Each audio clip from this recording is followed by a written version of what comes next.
Hello and welcome. I'm just making some adjustments. Fine. Start here in a second.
All right, guys.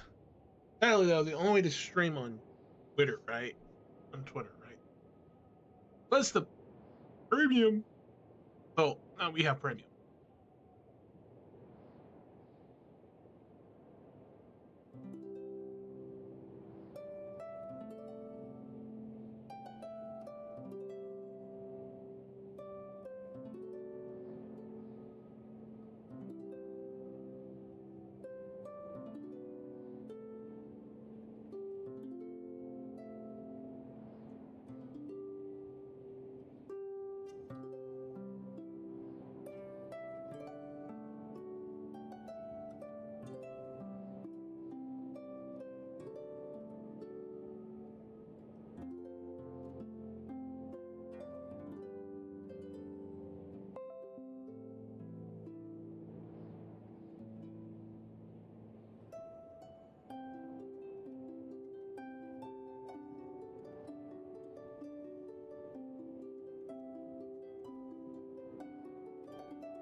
All right.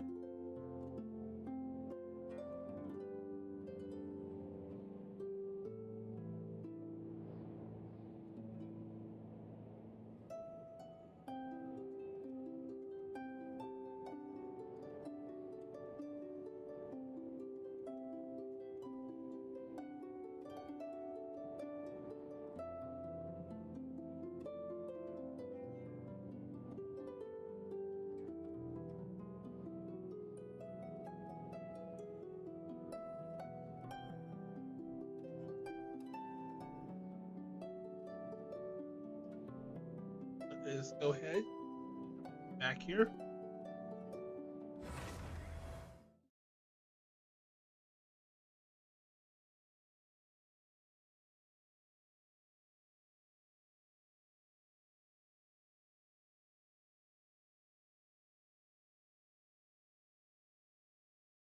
All right.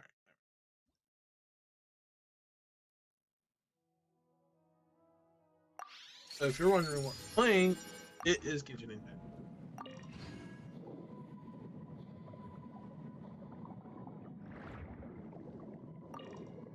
Now, I'll be honest, it's kind of dumb that the streaming portion is locked behind a paywall when that function used to be available before take over on Twitter and the name change from Twitter to X. I'm still gonna call it Twitter. Just with the X.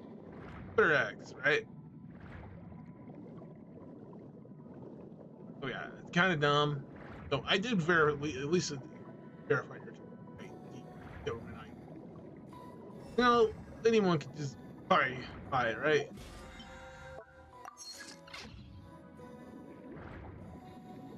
Got too many bad people in our world. No attack.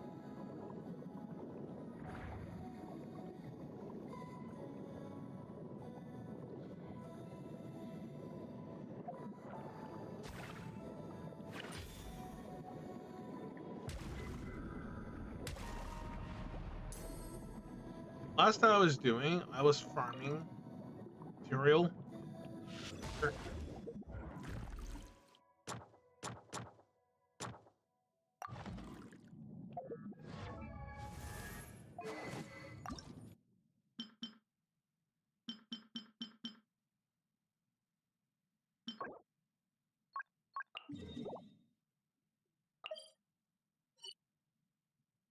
And go back to the surface.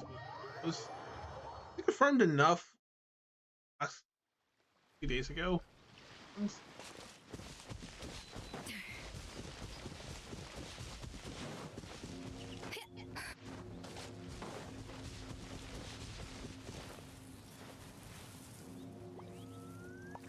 Oh yeah. By the way, you guys have YouTube, Facebook, Kick, Twitch, now Twitter X. So to be able to stream to all these platforms requires me to full bit rate. So now I will not be able to handle all, even with 50 up. It's kind of weird. MediaCom only offers what, 1 gig download but 50 upload. Like, come on, MediaCom, because that's. It would have been smart to have switched to the other service that's coming out here with fiber, their gig upload, but the person I love with is like, oh no, let's check with MediaCom and everything. So I was like, oh, whatever. Oh yeah, we ended up sticking with it. Sadly, you could have easily afforded the number over, but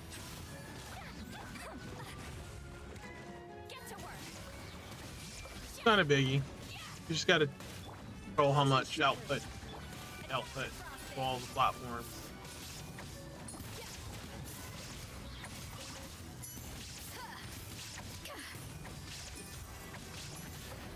So I have to keep an eye on how much we actually output. The frame starts to drop or anything.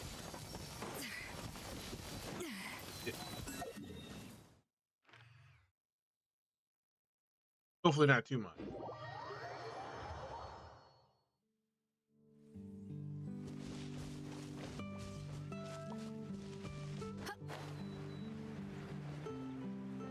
Yeah, we're trying to get her weapon all the way up to the maximum. The more attack she has, the more benefits the killing process.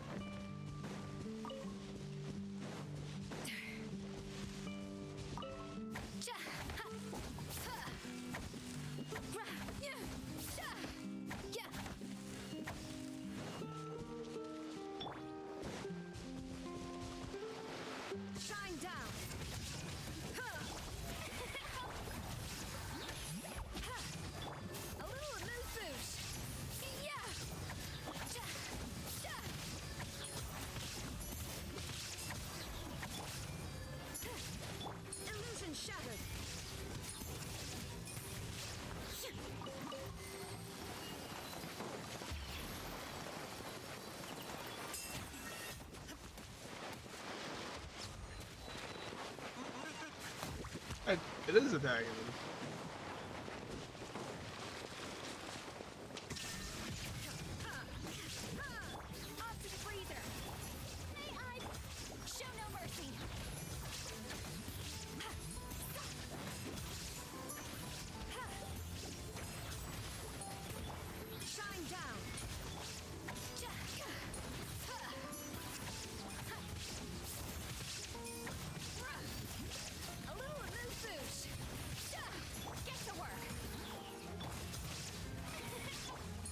Shattered.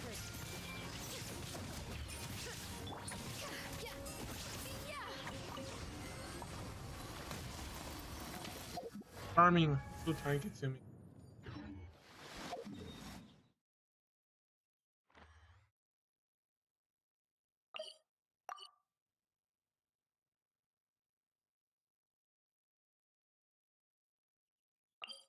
You can always just swim up to this right there.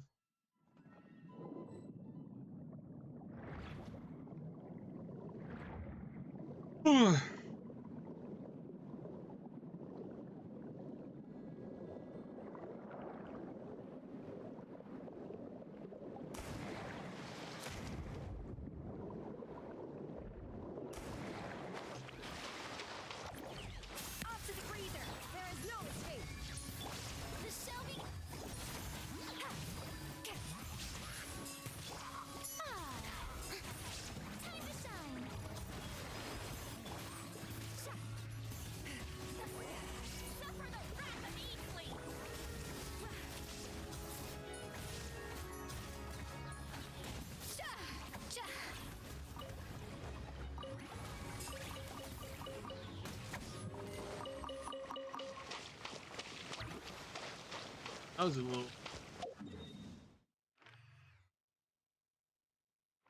Oh man, buffs make it go everywhere.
the way how this is going, this is going to take quite a while.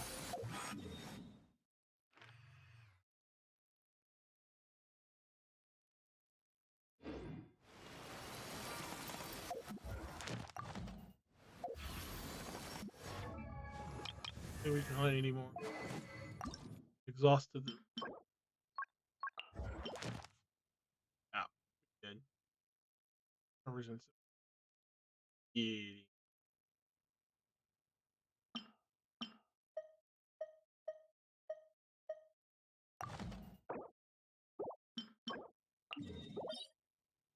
But we can still go farm for the other.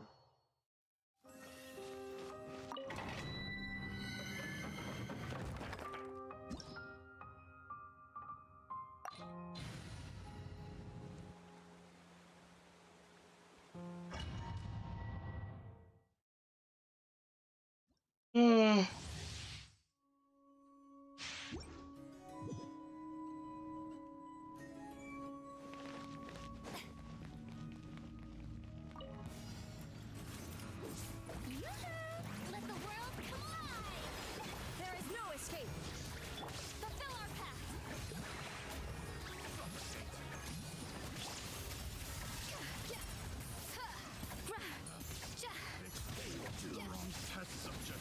Juice on the loose.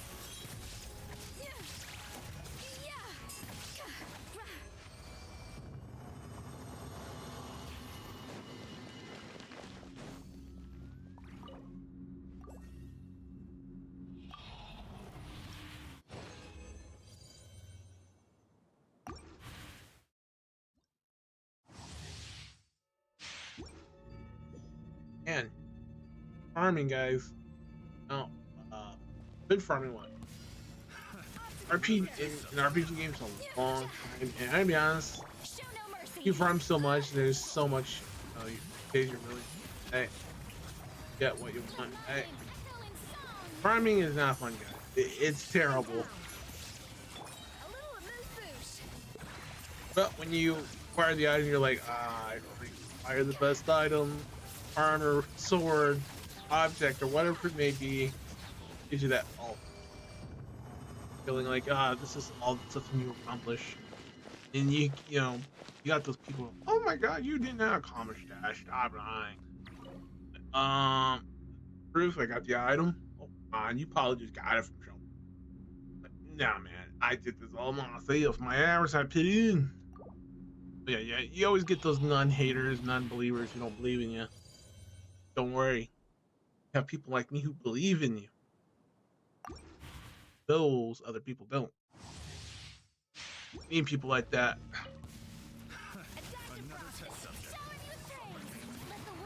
Who always believe in you when other people don't.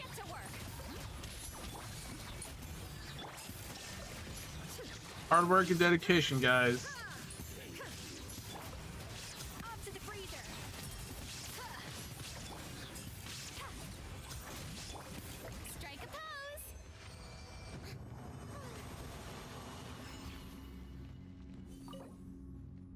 Oh, too bad this place doesn't have like a to tell you how what was your quickest time to beat, yeah, like a time chart thing. I could add one. Seagull Idquat, see what was your best times of beating it, quickest runs.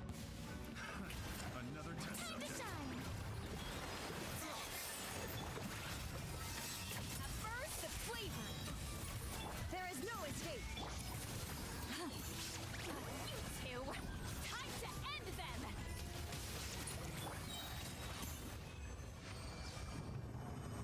27 seconds. Man, if I didn't have to worry about those animations opening, that would have shortened up the time. Alright, we're gonna head back out and head back to town. We need to make more condensed resins. You know what? If anyone from Hoyoverse is watching on the Genshin team, listen carefully. I'm gonna say it one time.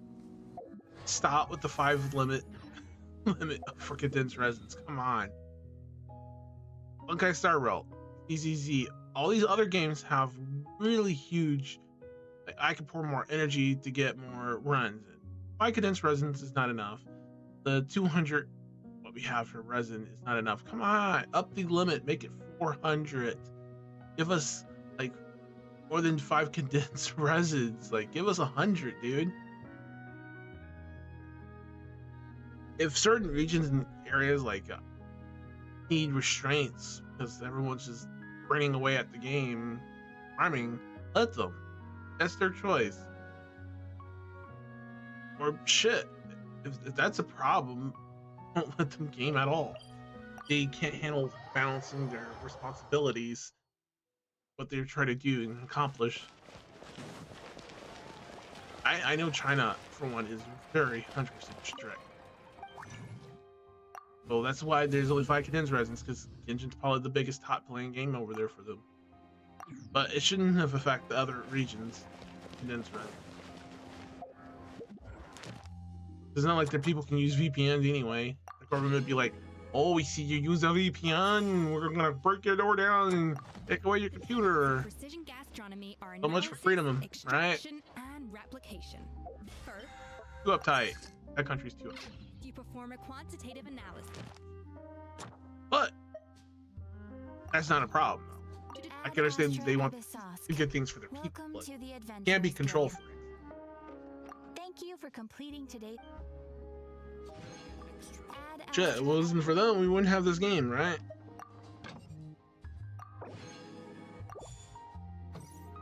It's a great game. Great waifus, guys. And I'll be honest, it wasn't for Hoyoverse, or well, Aho, before they switched to Hoyoverse's name. Shit, Raiden here wouldn't even be my fucking #1 right now. Barbara Tips as well. Still Lily. Raiden. Xavier as well. Shit, I wouldn't have any of these amazing characters I really love. Yeah, I open up the wrong menu. These are the characters I leveled up and I love them all. I enjoy them all. My hotel should have been level 90, but I only got her to 80. I think I stopped because of all the newer stuff coming. But yeah, all these that are marked for the star are my favorite characters. I really love it. Okay, Kachina is not a waifu, guys. More like a child. Adopted daughter. There we go. I said it before. Like her, love her, definitely a worthy daughter to have. I'm rooting for her, and you know what? That whole Night Kingdom thing was amazing. It was kind of sad because Arkichina ended, went to the afterlife. I was like, oh no, we're going down there. We're going to rescue her, bring her back, and we did. No way, we're gonna let Kachina fade away.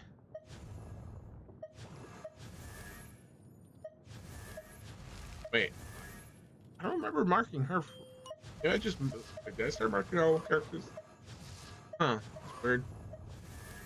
Well, the ones I did not mark didn't really care about. Go your guys' mark characters I did not mark. You know what? You know what's that? Like, why they changed it? You have to go like this now. Yes, look, I have Constellation 6 on her. I don't like. Can I trade these constellations and her for other characters? I would trade it for like more constellations on Lynette. I love my cactus. Does not love cactus. Yeah. I need more. Or more. No, sometimes it feels like Lynette here is really a 5-star. Look, that's a 4. Plus, she's adorable. Best cat girl in this whole entire game. There's no other cat girl that can beat her. Not even the one with 2 tails. Nope. Nope. Call it no. And if you don't know, she's in here somewhere. Get past her.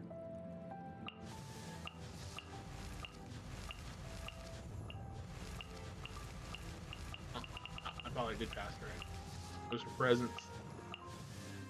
Oh, here, I don't really care. She's like a Tom and Jerry reference. Yeah. Yeah, she does have two tails. Stay away from cats with two tails. The omen. Good cat girl. There you go. Lynette. I didn't get Lenny, but we'll eventually get the last brother. We do have Ferminator.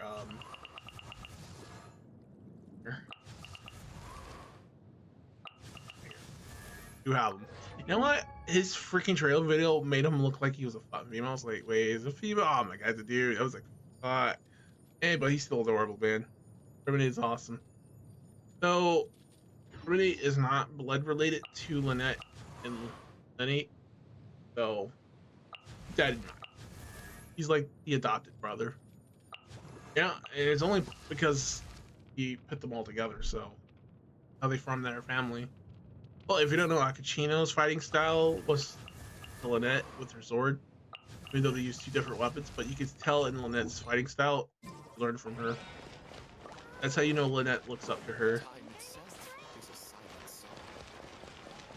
But yeah. Did I make the condensed versions, or was I just be talking and I just forgot? Okay. That dungeon. Well, unless we have enough. We have enough to make those. Okay. We'll go any further.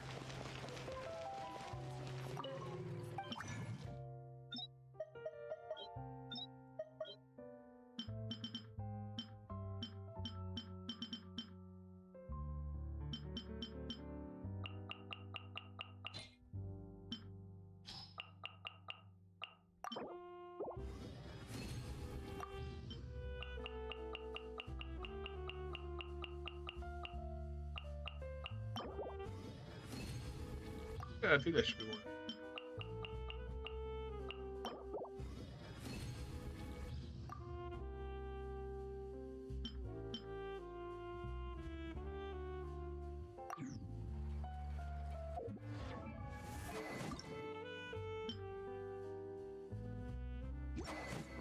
Let's see if we can craft most of that and see where we can at.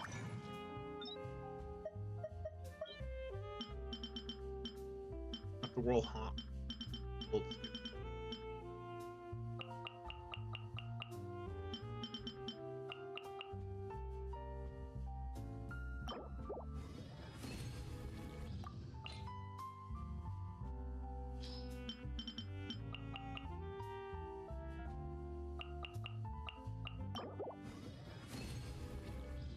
That should be more than enough. Our last thing was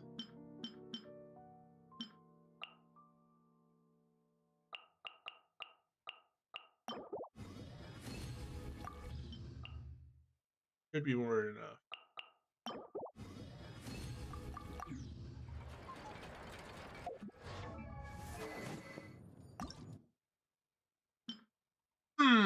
We're short by 2.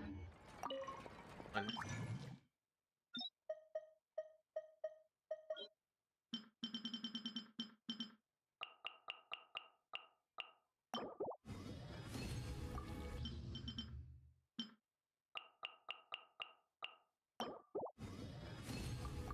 Now we have enough, and we're done.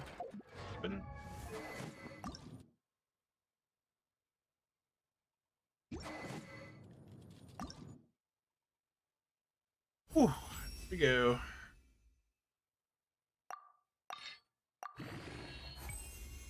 Done. 90. Weapon and character art. Nice. Look at that. Almost 2,000 attack. That is impressive, guys. Impressive indeed. But you know what's still not impressive? We're going to need to farm these other materials.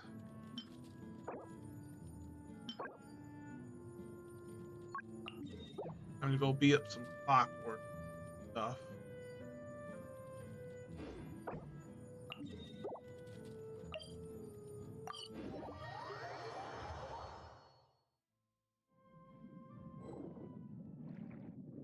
Back in the sea.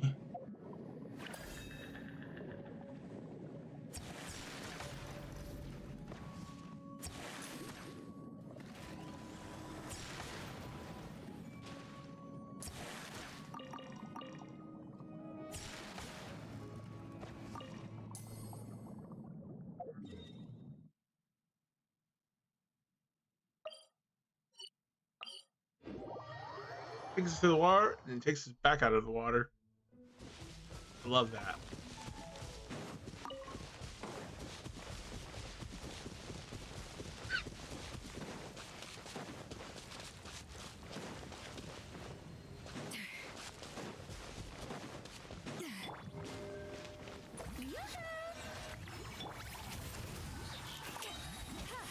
Illusion shattered.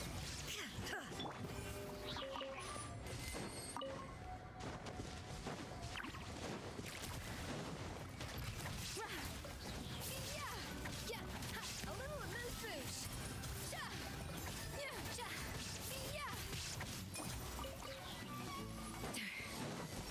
Damn, I wish the drop was better on this. Because look, we're on world level 9, right? Drop should be way greater.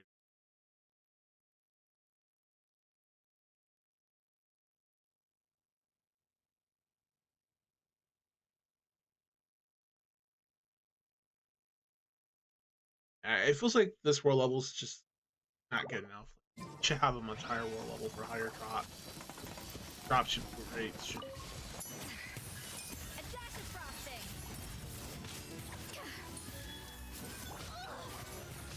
How dare you! Let the world collide! Suffer the wrath of Eastling! Show no mercy! Shine down!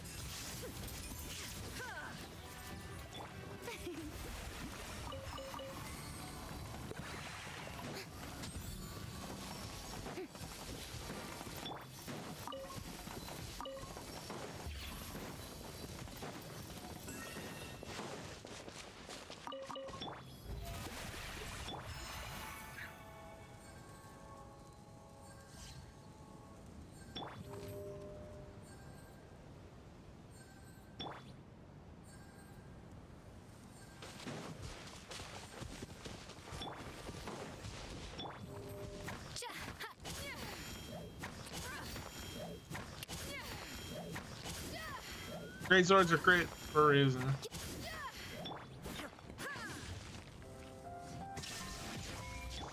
to the freezer.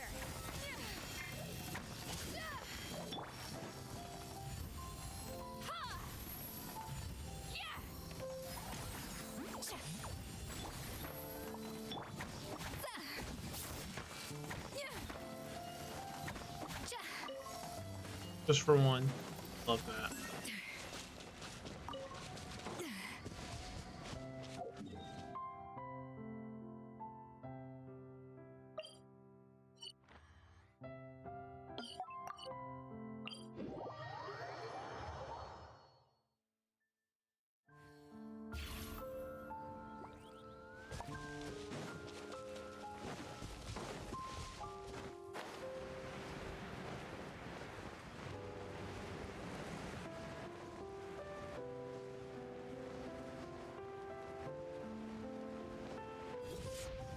Adaptive frosting.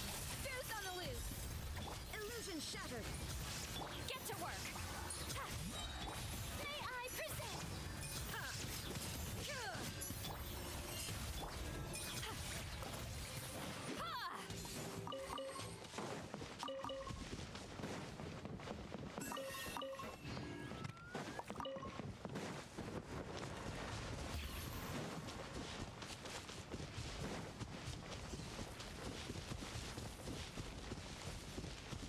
Now, besides going towards those, they're always on the field here.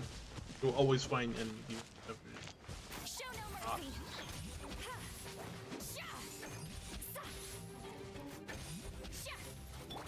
Off to the freezer.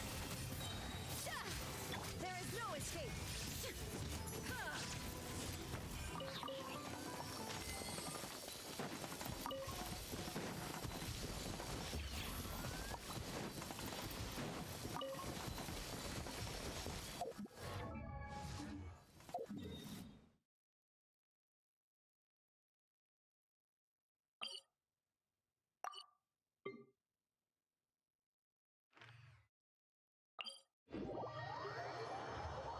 For that character, Quest, Kino.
Oh yeah, if you guys don't know, Alrighten's attack power is pretty.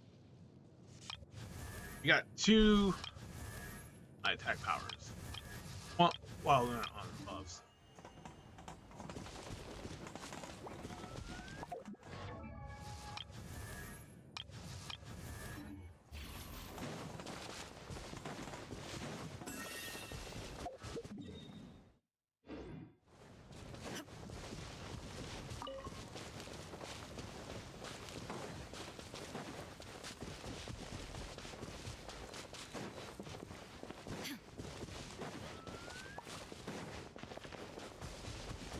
Shine down. Strike up.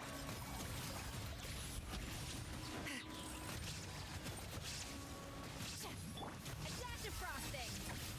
The pinnacle of excellence.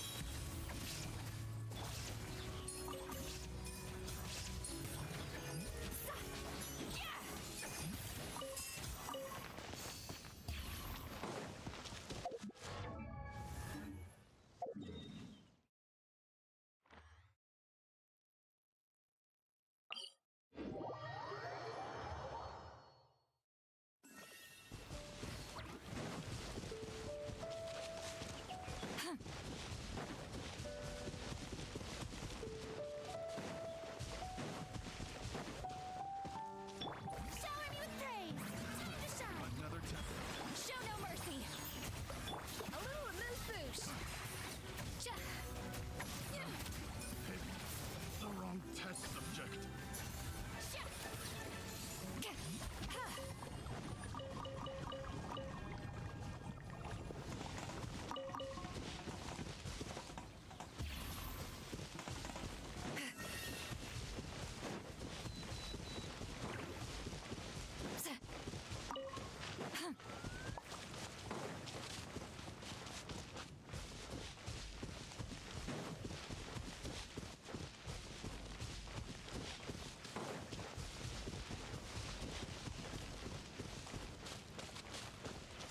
Get to work. There we go. There is no escape. Off to the freezer.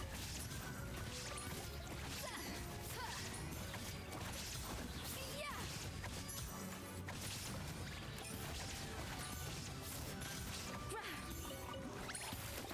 Your current bounty has ended.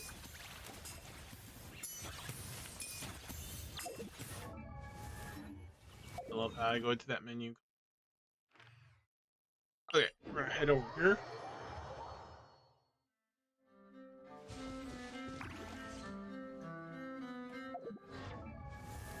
So, there's no current buffs. That's how much attack out without any buff. Like,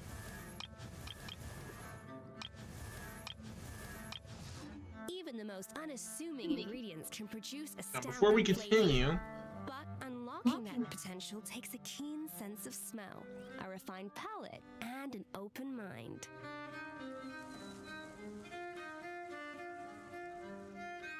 all right. Before we continue, we're gonna take a short break and we'll be right back. Okay, guys.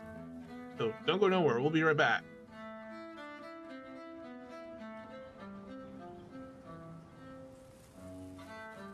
Know of any new orchestral pieces? I like to swap out the background music in the kitchen once in a while. It's a great way to find new inspiration.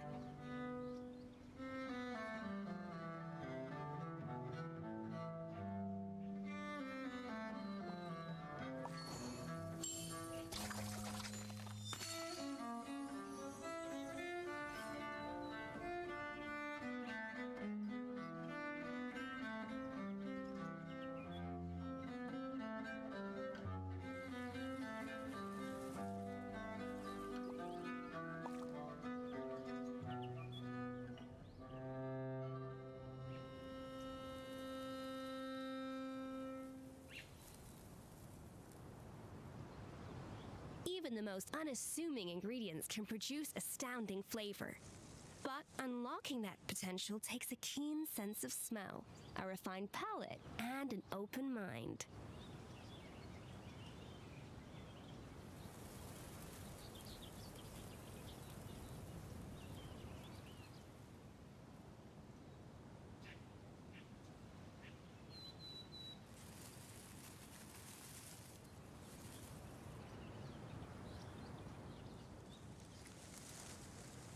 Know of any new orchestral pieces?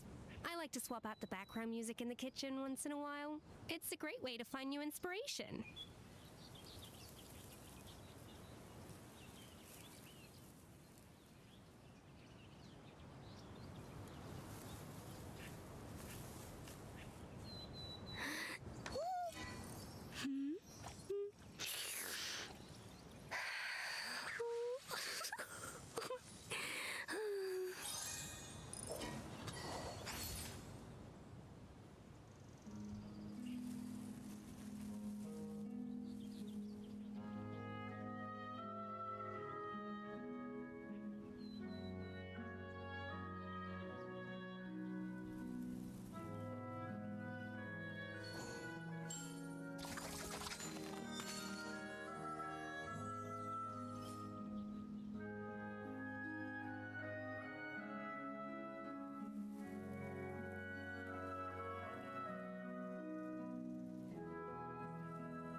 Even the most unassuming ingredients can produce astounding flavor. But unlocking that potential takes a keen sense of smell, a refined palate, and an open mind.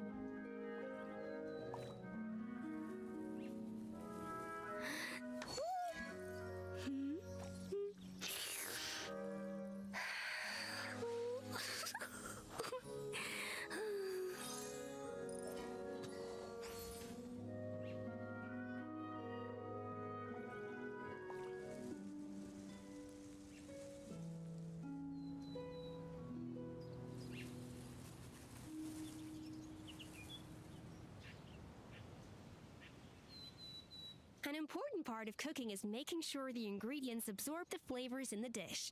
To that end, a chef must be able to wield a knife with the same level of precision as a surgeon.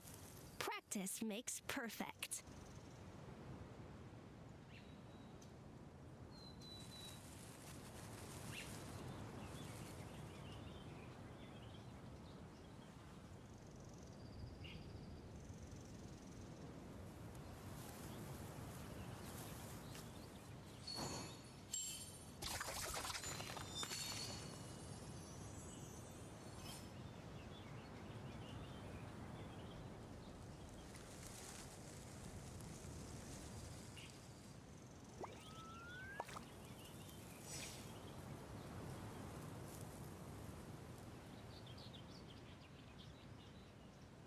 Even the most unassuming ingredients can produce astounding flavor. But unlocking that potential takes a keen sense of smell, a refined palate, and an open mind.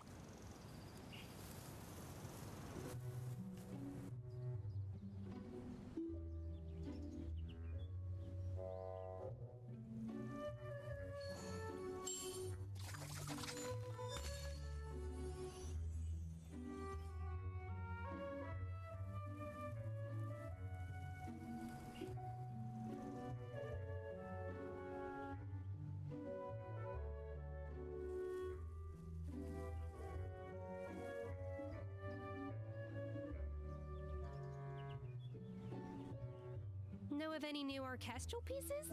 I like to swap out the background music in the kitchen once in a while. It's a great way to find new inspiration.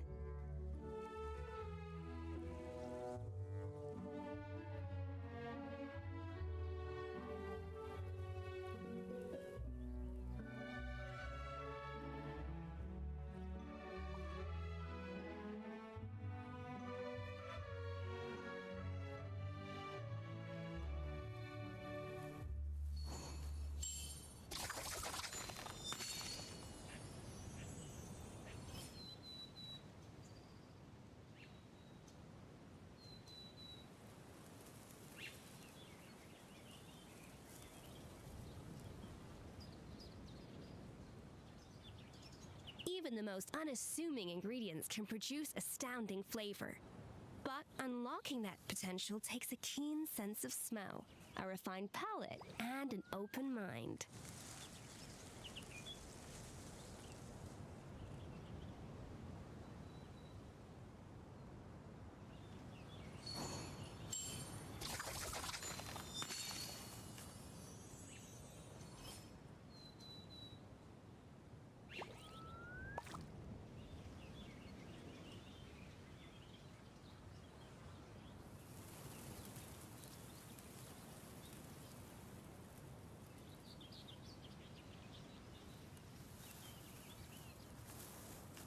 An important part of cooking is making sure the ingredients absorb the flavors in the dish.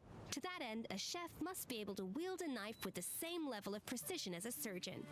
Practice makes perfect.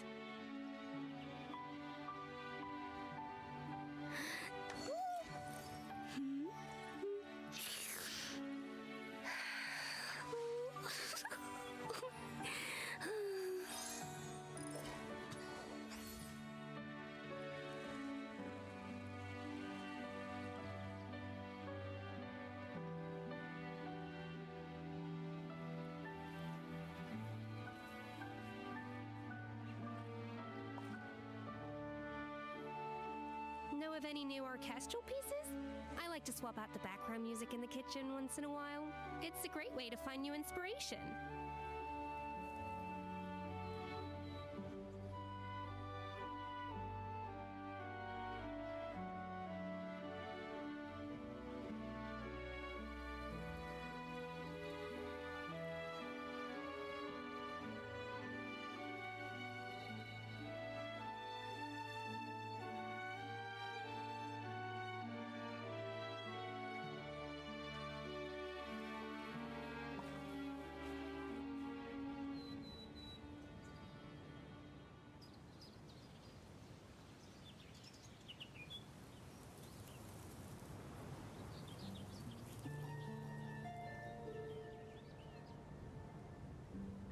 Even the most unassuming ingredients can produce astounding flavor. But unlocking that potential takes a keen sense of smell, a refined palate, and an open mind.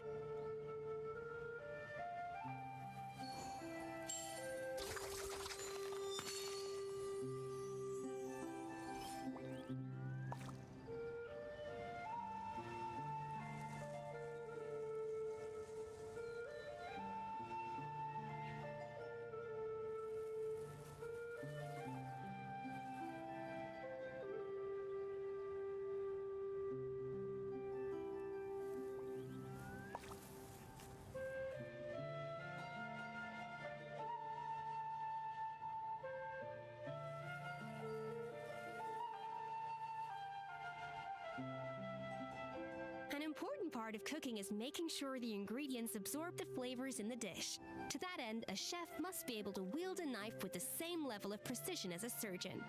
Practice makes perfect.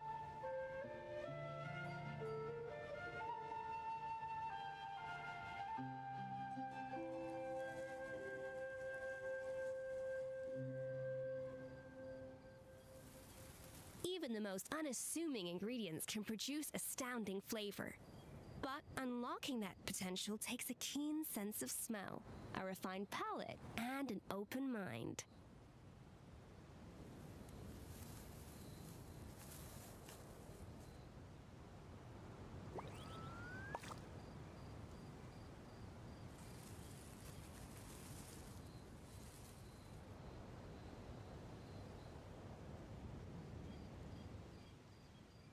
Know of any new orchestral pieces? I like to swap out the background music in the kitchen once in a while. It's a great way to find new inspiration.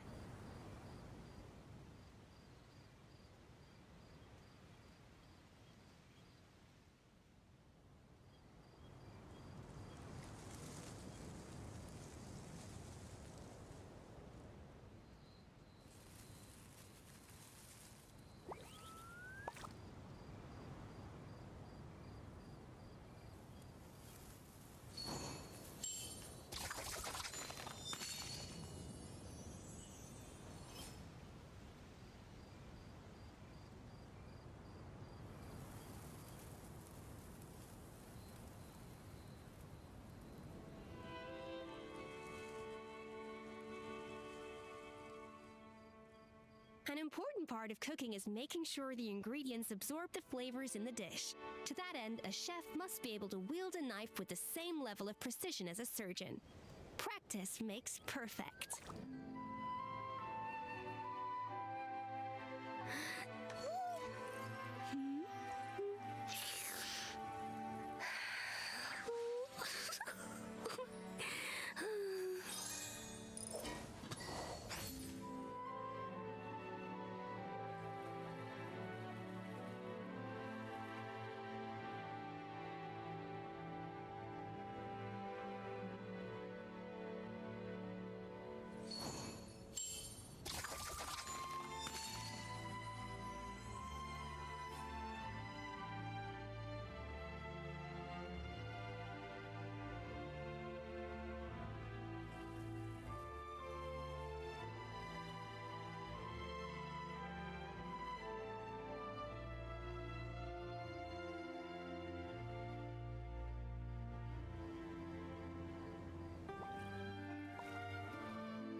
know of any new orchestral pieces? I like to swap out the background music in the kitchen once in a while. It's a great way to find new inspiration.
Even the most unassuming ingredients can produce astounding flavor.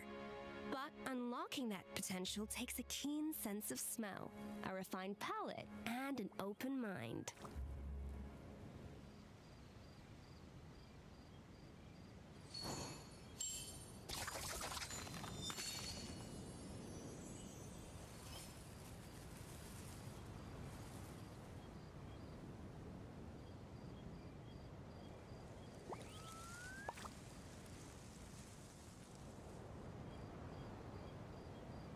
An important part of cooking is making sure the ingredients absorb the flavors in the dish. To that end, a chef must be able to wield a knife with the same level of precision as a surgeon. Practice makes perfect.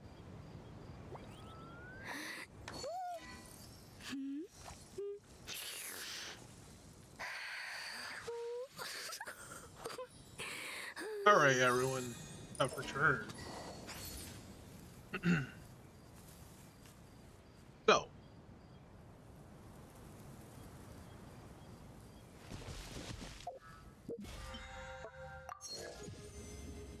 hmm, 21 days. We should be able to reach level 50 for the end. We're gonna need money though,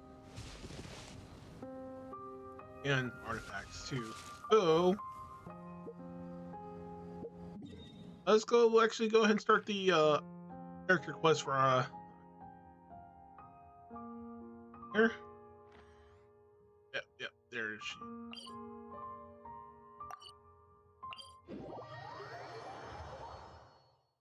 This is gonna give us better insight character, like Lenny, Lynette, and Permanent.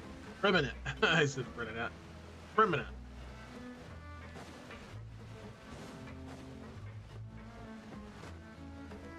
Trust me, guys. I have a lot of character stuff. Look at that. Look at all those character quests I gotta do. And now we have an Archon quest. I am not doing it because one, all the main monster characters are not being voiced. Not all. And it's a shame that they're not being voiced. I hope they come back to be voicing them. If not, replace them. from what I'm hearing from the VAG strike bullshit going on, they're trying to control and manipulate shit or something, and they want their voice on the BAI. But what I heard from another YouTuber and the others, they're trying to take advantage of it, and so yeah, it seems like they're not gonna come back and they just try to gain more. Maybe it's time to fire them, hire new voice actors. We rented this house from one of the locals to use as a temporary base. I'll come back later and tidy up a bit. After that, it should be all ready for you to stay in tonight. Awesome, thanks! So, where are we off to now? Well, when I happened to run into you two earlier, I was actually in the middle of distributing some supplies. With this many people staying in Poisson, we have to bring in outside supplies every now and then. I should probably make sure the rest of these provisions get delivered. Otherwise, people might start to get antsy. Okay, we'll come with. There are all sorts of rumors about your organization floating around out there. Paimon's not sure if she could even take a wild guess as to what's true and what's not. But now that we finally have the chance to see a day in the life of the house, we can take a good look at how you operate. Well, you're more than welcome to come along. Just follow me. Guys, there are part of, you know, let's say the whole Ftuis, not all of them are bad, only a few of them are bad.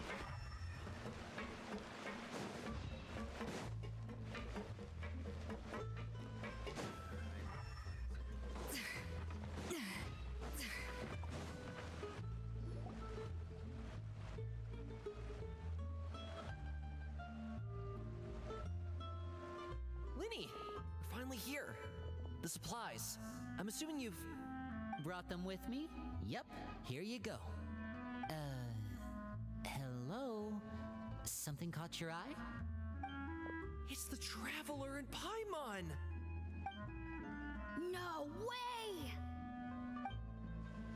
Come here, everyone! Hurry! The Traveler and Paimon are here!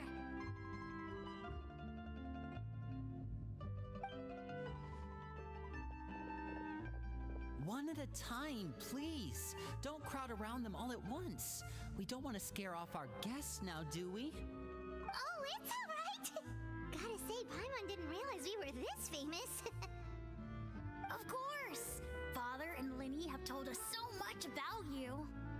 Father told us about how you helped Linny. According to her, you're a trustworthy friend. And as far as she's concerned, that's pretty much the highest compliment we've ever heard her give. As you can imagine, everyone's been very curious about you. I heard the Traveler is so strong that she can move a mountain with her bare hands. Not possible. We haven't done that. Entire pantry at Hotel Tabor in just 3 That's a venti thing. Wait a second! That's the rumor you heard about Paimon? Oh, not cool at all! Oh, wait! When guests visit, you're supposed to give them gifts and stuff, right? Oh, we don't need something like that. Besides, we don't have anything to give to you! Come on, we insist! I can give you some of my new potions. Just pick your poison. And by that, I mean medicine or actual poison. I've got both. That's a red flag with that girl there. Or maybe Shaplo can teach you guys about stealth. He's super good at it. He's never been caught. Ah, now that's not a bad idea. I know you usually prefer to fight head on, but it never hurts to expand your bag of tricks, right? When it comes to eliminating your enemies, staying quiet can go a long way. Trust me, I would know. Okay, that sounds like another red flag. I'm still dealing with the after effects, so I'm not quite as good as I was before, but I can still give you some pointers. Wait, when you said gifts, I didn't think you meant poison and stealth tactics. But those are the best things we can give you. You don't like them?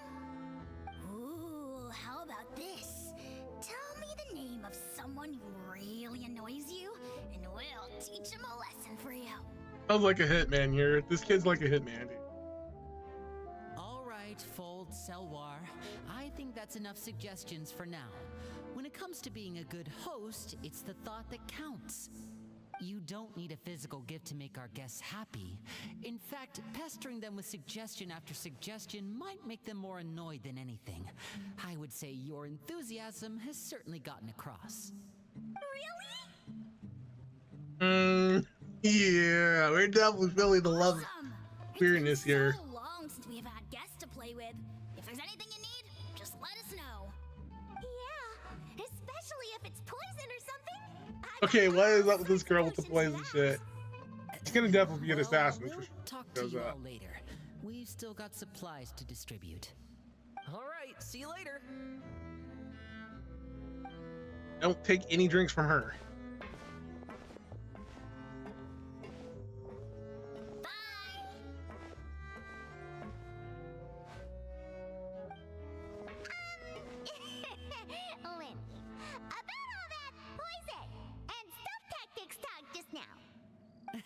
Scared you, did it? That kind of talk comes with being part of the House of the Hearth. When Foltz was really young, he strangled all of his family pets, just out of curiosity.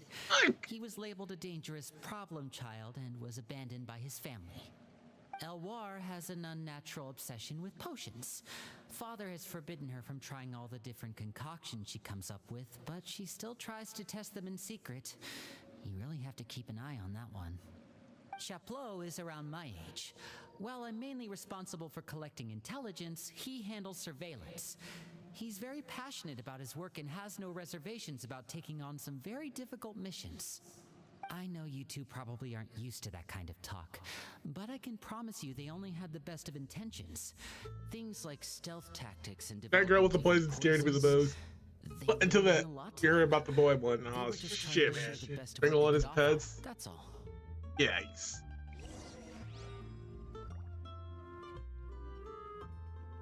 If you strangle all his pets, you know he's gonna be a mass strangling murder at some point.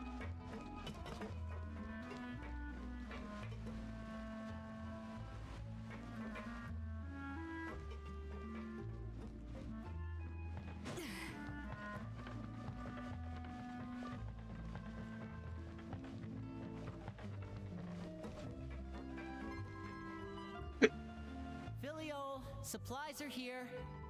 Thanks. And who are these two? Outsiders? Allow me to introduce you. This is the Traveler and Paimon. Oh, you're the famous duo I've been hearing so much about. It's nice to meet you. I heard you've traveled to all sorts of places. Is that true? Ding, ding, ding. We're making our way all across to that. Yeah, we even went to Datland before coming to do this quest. For you. You must be pretty familiar with Fontaine by now, then. Have you seen the new opera that started running recently? I think it's called... The 4,000 Thieves? Oh, this is the first we've heard of it. It seems like it's going to be fantastic. From what I've been able to tell from the posters, anyway. You should definitely check it out if you have the time. Oh, and there's The Blind Maiden, too. That one is supposed to have audience interaction. Seems pretty interesting. After this mission is over, I think I'll go get a manicure. Oh, maybe I should dye my hair. Wonder how much it'll cost. Is it just Paimon, or do these two seem much easier to get along with than the others? Looks like the House of the Hearth has some normal members after all. I heard that. Oops. I'm guessing you're referring to Foltz and the others? Yeah, we're definitely not all like them. I bet those crazies are practically foaming at the mouth right now. I'm sure they just can't wait to get back to Snezhnaya to carry out the plan. That's enough, Filial. Don't talk about family members behind their back, right? Whatever. Let's go. Oh, what about the plan? Guess this is goodbye then. If you ever have some time, we should go see the opera together. Sound like he asked Traveler for a date.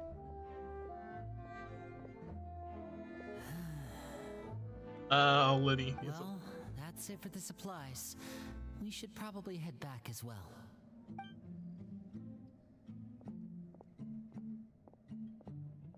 Well, they didn't seem too happy with each other. Seems like there could be something more going on here. You're right. We're only here as guests after all.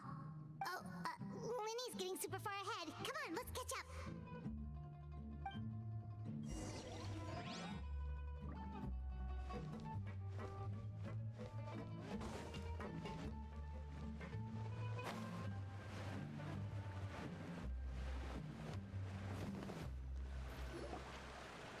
So, what do you think of the members you've met so far? Well, Father is always encouraging us to be strong-willed and independent. So if there's one thing we've got, it's people who aren't afraid to speak their mind. Well, I should probably get cooking. Wanna join? Of course! Then let's head out and... Fremine, what are you doing here? Well, Hey, nice to see you again! you too. I heard you're here as guests of House of the Hearth. Welcome. We were just going to make some food. Why don't you come along? I could use some help in the kitchen, and I seem to remember you mentioning you wanted to make seafood soup for the traveler in Paimon. Seafood There's no poison in it, right? Oh, We're not looking to get poisoned. already. Were you looking for something just now, Fremine? Maybe I can help. It's nothing. I just wanted to see if there were any extra supplies. Yeah, we've got some left over. What do you need? Some food and water, and some clean cloth, if possible. No problem. Give me a second here. Food, water... Wait a minute. What do you need all of those for? You're not on any missions as far as I'm aware, and you were just going to come eat with us. So what's this all about? I thought I'd grab an extra portion because I get hungry at night. Could be because I'm growing, you know? He's not telling us the truth. For a minute, don't lie. Fremine, you remember what I told you? You're not like me. Your lying skills still need some work. Tell me I said it what's way going before on. Lenny. I knew he was lying. Is it really bad enough that you have to keep it from your own brother? Maybe it'll be better if we gave them some space.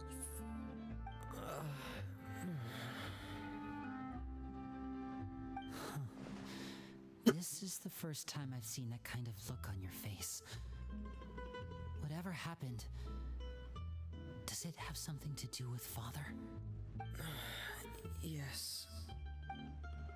Just follow me.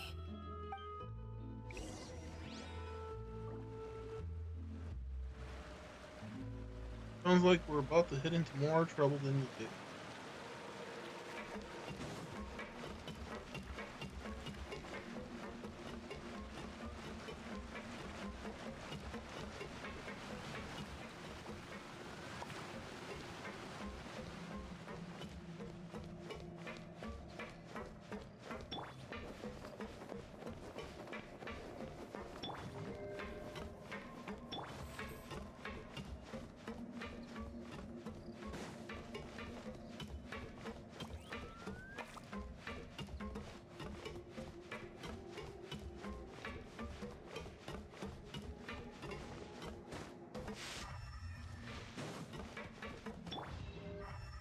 So if we do it like this, right?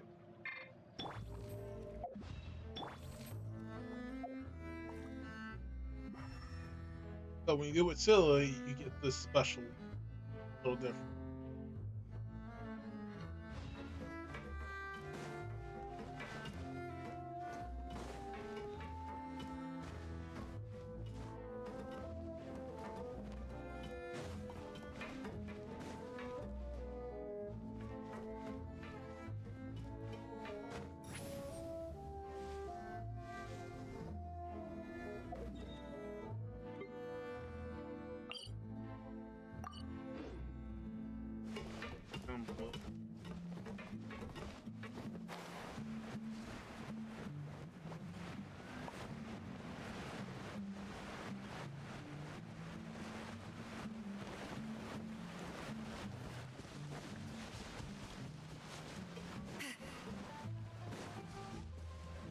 There was no balloon. You're back! Oh, and you've brought some friends with you this time. Hello, my name's Linny. I grew up in the House of the Hearth. And you are? Hi, Linny. I'm also a child of the House of the Heart, just like you. You can call me Clairvy. Clairvy? It's nice to meet you. Does that name ring any bells, Linny? No, not at all. That's not a name we have on our roster, I'm sure of it. What I'm not sure of, though, is how she managed to sneak in. She must be the phantom child Father's been searching for. From the looks of it, I'm guessing you were the one that found her, Fremine. You, haven't told Father, have you? No, I haven't told anyone. I've just been keeping her hidden. For how long? About half a month now. So ever since we got to Poisson, then, do you have any idea what you're doing? I know what I'm doing. Really? Because from where I'm standing, it looks like you're hiding the very person Father has been trying to find. If Father finds out about this, everyone involved is going to be punished. You know the rules of the house, Fremine. I know you do. Father doesn't tolerate any form of betrayal. So why are you doing this? I've thought it through. And I just can't hand her over like that. Linny, don't you remember last year? Sheplot nearly died after getting poisoned during that one mission. He wasn't able to get back before the poison started taking effect, and not a single person was there to help him. That night, while I was sleeping, I heard a voice telling me to go save him. I opened my eyes, but I couldn't find the source of the voice. I thought maybe I was just hearing things, but I went to look for him anyway. Luckily, I got there with enough time to save his life. That feeling of being haunted, of hearing voices, it's happened many times in the House of the Hearth. I'm sure you've noticed. So what you're saying is, that was her? She was the one who spoke to you that night? Unless there are other spirits roaming around the House of the Hearth, I don't think there's any other possibility. If Clairvy were our enemy, it wouldn't matter whether she was a spirit or an actual child. I would have acted without a second thought, because that's what Father ordered us to do. But she's been living with us, helping us from the shadows all this time. I think that makes her family. I couldn't just hand her over to be dealt with. Not when there's so much we still don't know. Well, So what's someone's the got to her plan? right eye. You can't keep her here forever. Someone is bound to find out eventually. I haven't thought that far yet. I don't want to disobey an order from Father, but I also don't want to put Clairvy in danger. Come with me. There are a couple things I'd like to say to you in private.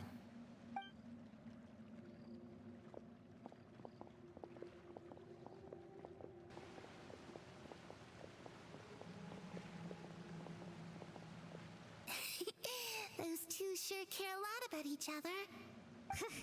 Well, they got a funny way of showing it. From where Paimon was floating, it sure seemed like they were about to bite each other's heads off. No way! They have a really deep bond. I could tell right away, because I also have a friend like that. I just don't know how long that kind of bond can last. The darkness in the house runs deeper than you can imagine.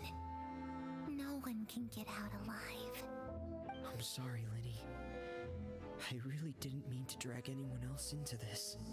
Oh, really? You didn't mean to? 'Cause I, for one, wish you did. Huh? What do you mean? You know, when we were younger, you didn't call me Linny. You called me brother, just like Lynette. We grew up together, the three of us. We were all orphans, all rescued by Father. Of all the siblings in the House of the Hearth, I think our bond was the closest. Later on, when you started calling me Linny, I wasn't actually surprised. After all, Lynette and I are related by blood. We've had to depend on each other to survive long before we joined the house. Linny, The darkest and most difficult moments of my life happened before you and I had ever met.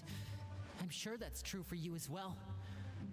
Even so, Fremine, we've stood by each other for all these years now, and to me, that means more than blood. You and Lynette are the most important people in my life. No one can replace you. So I won't let you face anything alone. Not if I can help it. Oh my god, he's leading the big best brother. Oh god. Maybe we should go check I need the on best them. brother award, guys. Oh, it's raining. I should put my clothes away. Yeah, Lenny's going down for best brother award. Sure. Hey, you two! Hope we aren't interrupting anything. Like a fight, or... Oh, wait a minute, Fremine. You're not crying, are you? Is everything alright? Yes, he's crying. everything's fine. Tears of joy. Thanks for asking. Well, we're all friends here, right? We've been through so much together, so if there's anything we can do to help, just say the word. It's just a small family dispute. It's not something our guests should trouble themselves with. In fact, it might be better if your stay ended here.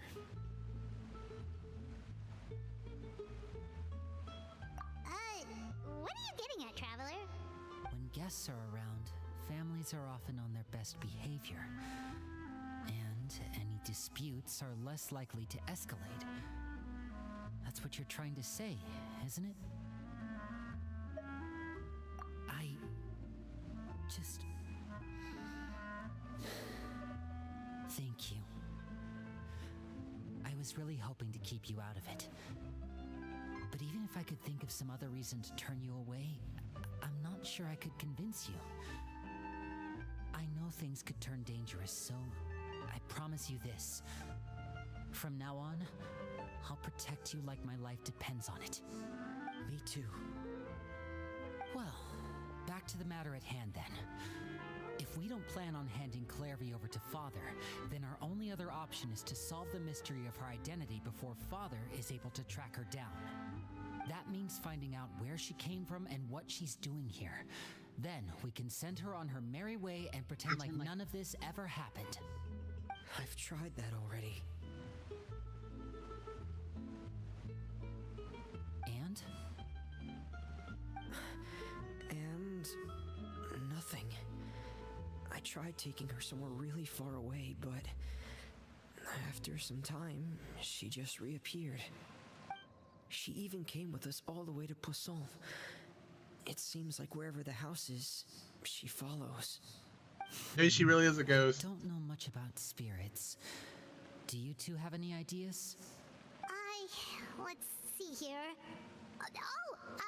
Paimon remembers hearing something like, if you fulfill a spirit's last wish before they died, they'll let go of whatever's keeping them here and return to the ley lines. Oh, it's just that Paimon doesn't really remember where she heard that, so it's not guaranteed to work or anything. Well, sounds like it's worth a shot. Catlin.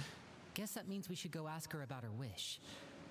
But first, Fremine, I need you to promise me something. Don't do it again. I need you to promise me that this will stay between the two of us. We're the masterminds behind this whole thing. No one else gets involved. Can you do that for me? Of course. I Promise. think the third siblings can involve themselves Then let's without see the her. promise just like when we were Oh kids. no! Is this the moment? Fist bump on 3.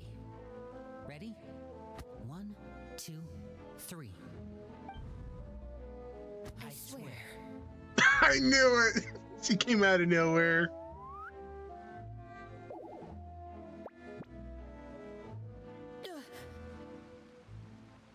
Whoa! Lynette! I knew it. She came out of nowhere. But what a Yes. surprise! What brings you here, dear sister? Uh-oh. And, when exactly did you get here?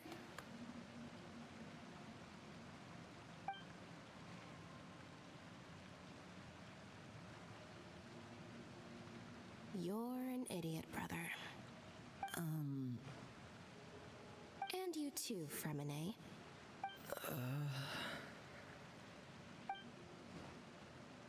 You three, Traveler. And you four, Paimon. Oh, we're all call idiots. I've seen Clairvy around the House of the Hearth before.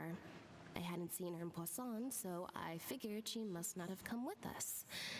But it turns out you were just hiding her. I heard you talking about your plan. Rather than steering clear of the situation, I'd rather fully join in.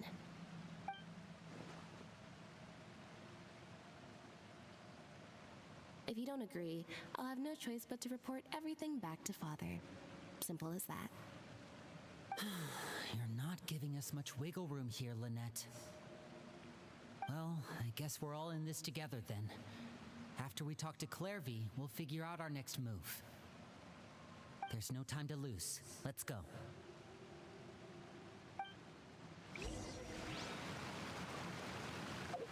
By the way, this scene was already pre-recorded and voiced ahead of time before Lynette's voice actor and combat. So let's look at her profile.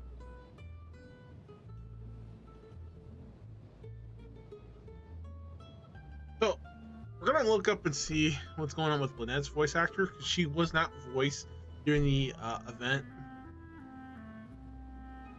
Let me move my window over here. We're gonna type in her name.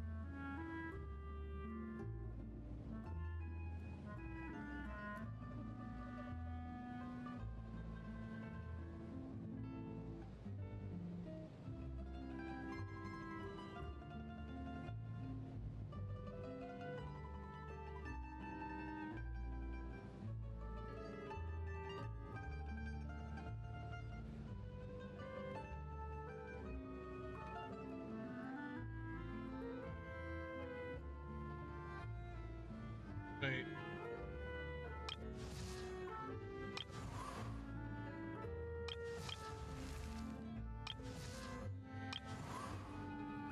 Sorry guys, I typed in her constellation. I didn't type in her actual person's name. Oh my god.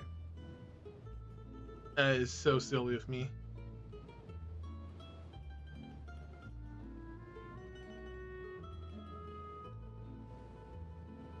Has to be her. Yeah, that is her. Oh.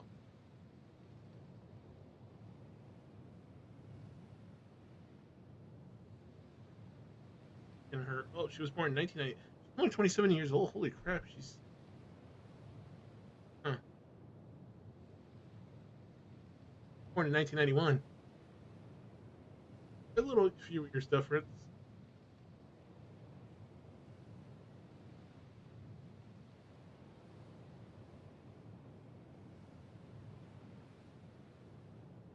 Oh. Oh, dang. I didn't know Lynette's voice actor was binary. Okay.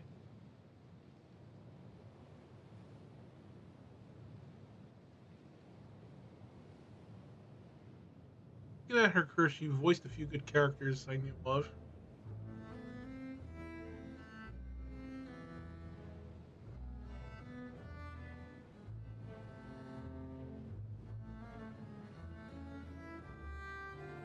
Quite a bit of characters.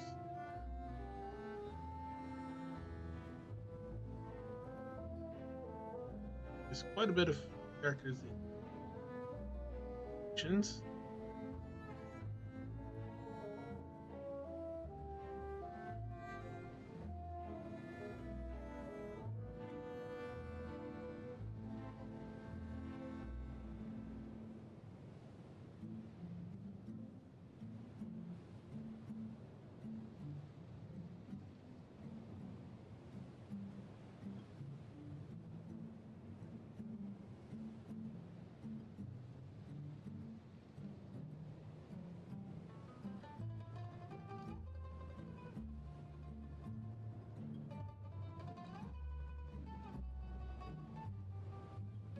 Question is she still gonna continue voicing the character?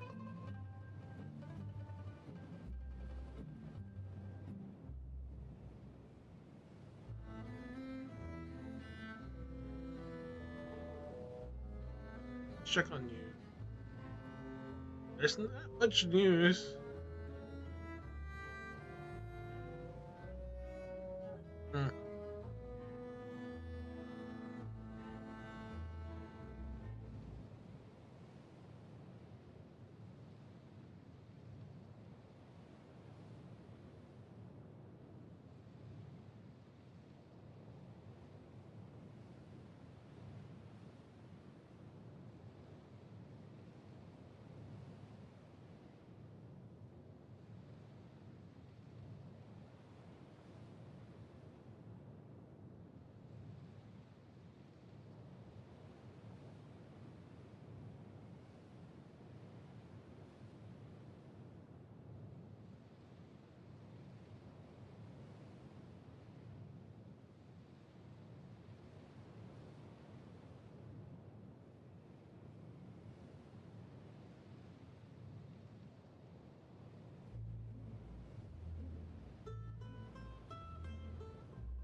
I guess we could always sit.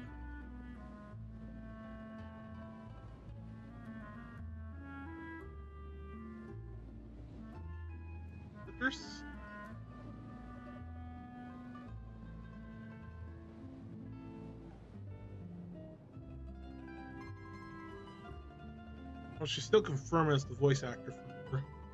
But there has been reports and speculation about a potential replacement or a different view. Damn! If that happens, we're gonna lose our awesome Annette voice. She's such a good voice actor for her. I don't know, man. Switching voices after being used to it for so long would really ruin it.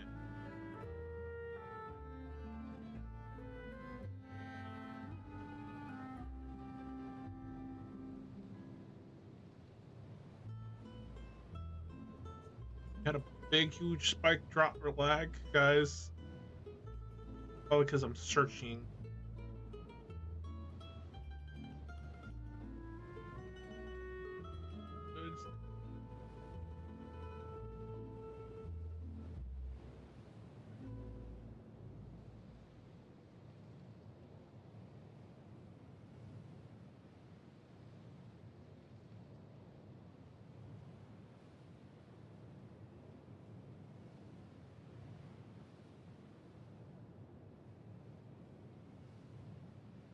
So it looks like she was laid off from her. This was 8 months ago. There has been no new updates either.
Oh, so looks like when she posted a character of Felix from Zestiria, black skin, it pissed off the Chinese players.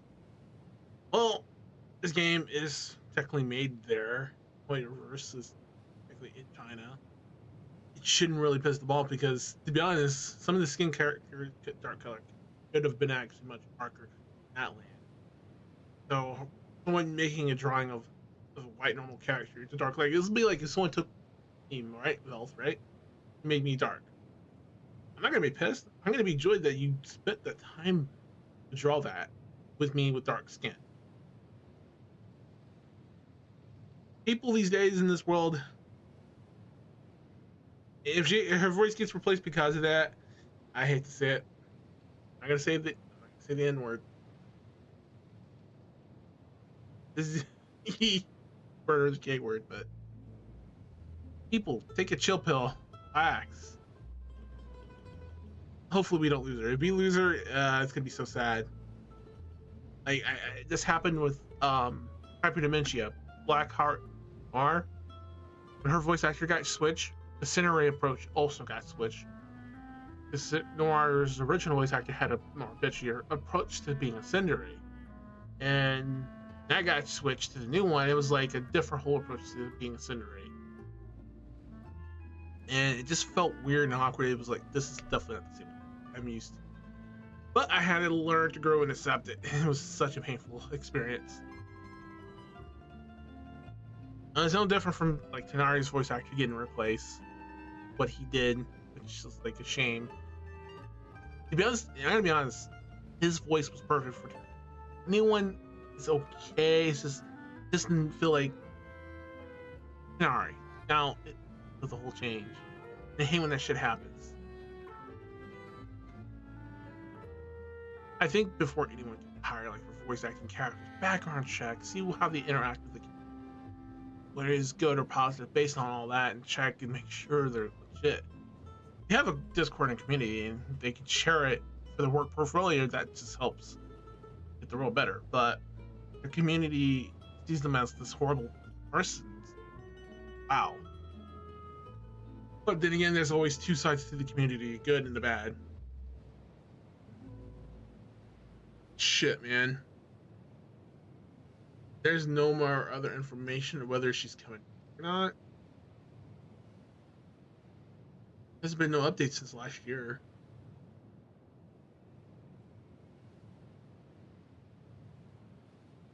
Yeah, man, this is kind of like a shame. There's no information. All her social media, she deleted all of them.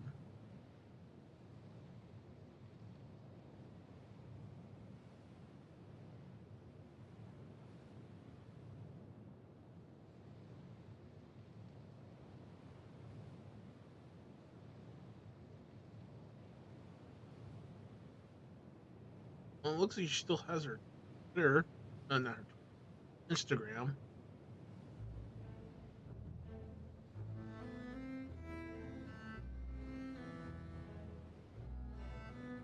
Because this is June 14th to 15th. 8 starts of the Demon Slayers.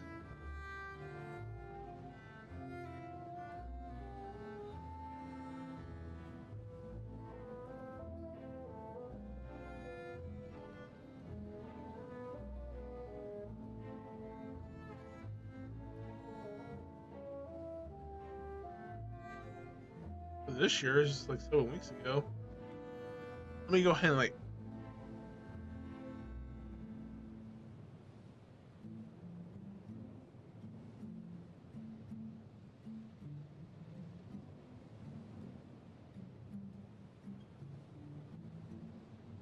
still planning on voicing the best cat girl in Genshin Impact.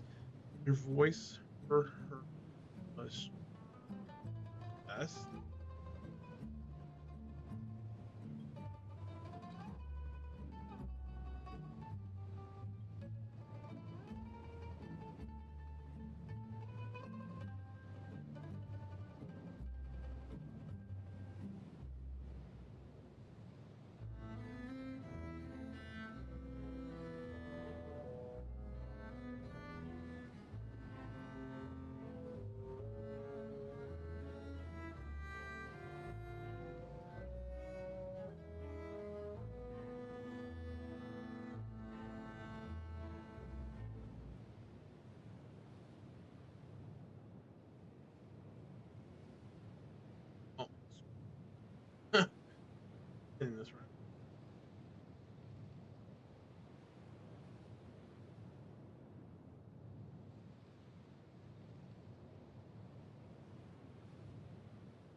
Ghost. So, still planning voicing the best character in Jitterbag. Your voice for her was truly the best. Al and you, it was top. For sure. Credits, but I read. Should if not, my bad. I hope you come back to voice Lynette.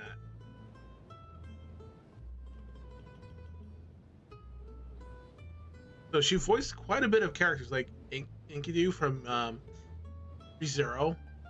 Ooh, that's another character I liked from her. Yes, Enkidu's kind of crazy, but she voiced the character from Hero Academia as well. The big muscle strong girl. Oh, she also voiced the Blade girl character I also like. The one who what's her name again? Blade. Been a while, guys. Wait, she has it, I think, listed here. Should say Beyblade somewhere around here. See, you know, for her roles on my kill from Hero Academia, lit it on Agro, on Jutsun Kaisen. Ooh, Jutsun Kaisen. I didn't know about Felix. Huyo Shigugi on Bleach, Thousand War Blood. Multi Ninana on Blade X. So, oh, and also Fighter 6, Muku on Nolan, first name was Nadia on Monster Hunter. So yeah, I definitely hope to see her come back. Not that is really sad, and I think people in this world need to calm down. There's no need to attack any player or any voice actor. What's going on? If a voice actor gets found out for doing bad things, like kind of like with Tanari's voice actor, please just step down. Admit to your guilt. Now, if you didn't do it, admit that you are clearly innocent. Show proof that you're innocent. But if you were engaging with the talking and everything with them, it's like you pretty much sealed your fate, dude. You should have just like not have done that. It was kind of a shame. The Tanari old voice actor was great for Tanari. It's a shame. You know, sometimes good voices that come for those people could always have skeletons in the closet, and he had. Don't go nowhere. We'll be right back, everyone. So we're gonna take a BRB, and we'll be right back.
All right, guys. Sorry about that.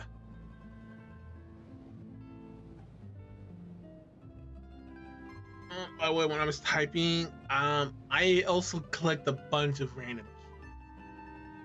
I triggered my expressions. Sadly, though, VC Face doesn't trigger them. If I had been using other software like some of the other ones, it would have been big triggering them. Now, all the 52 blend shapes are trigger.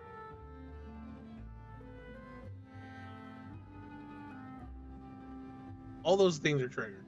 Just not the special ones.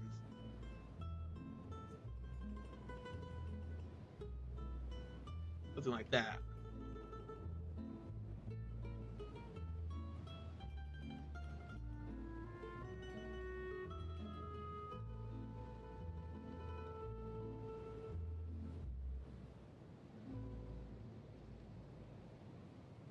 My ears are gone. Back. My tail back? Tail's back.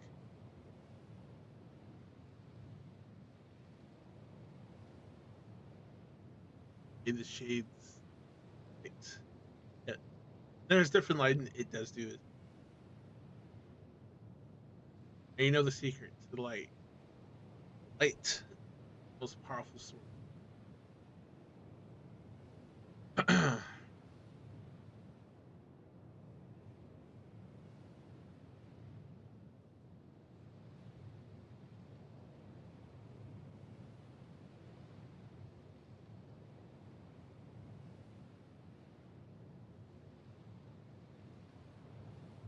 So, for those who are curious, how am I able to stream on Twitter X? Well, that is a very simple question. Well, sadly, the broadcasting function is now locked behind a paywall.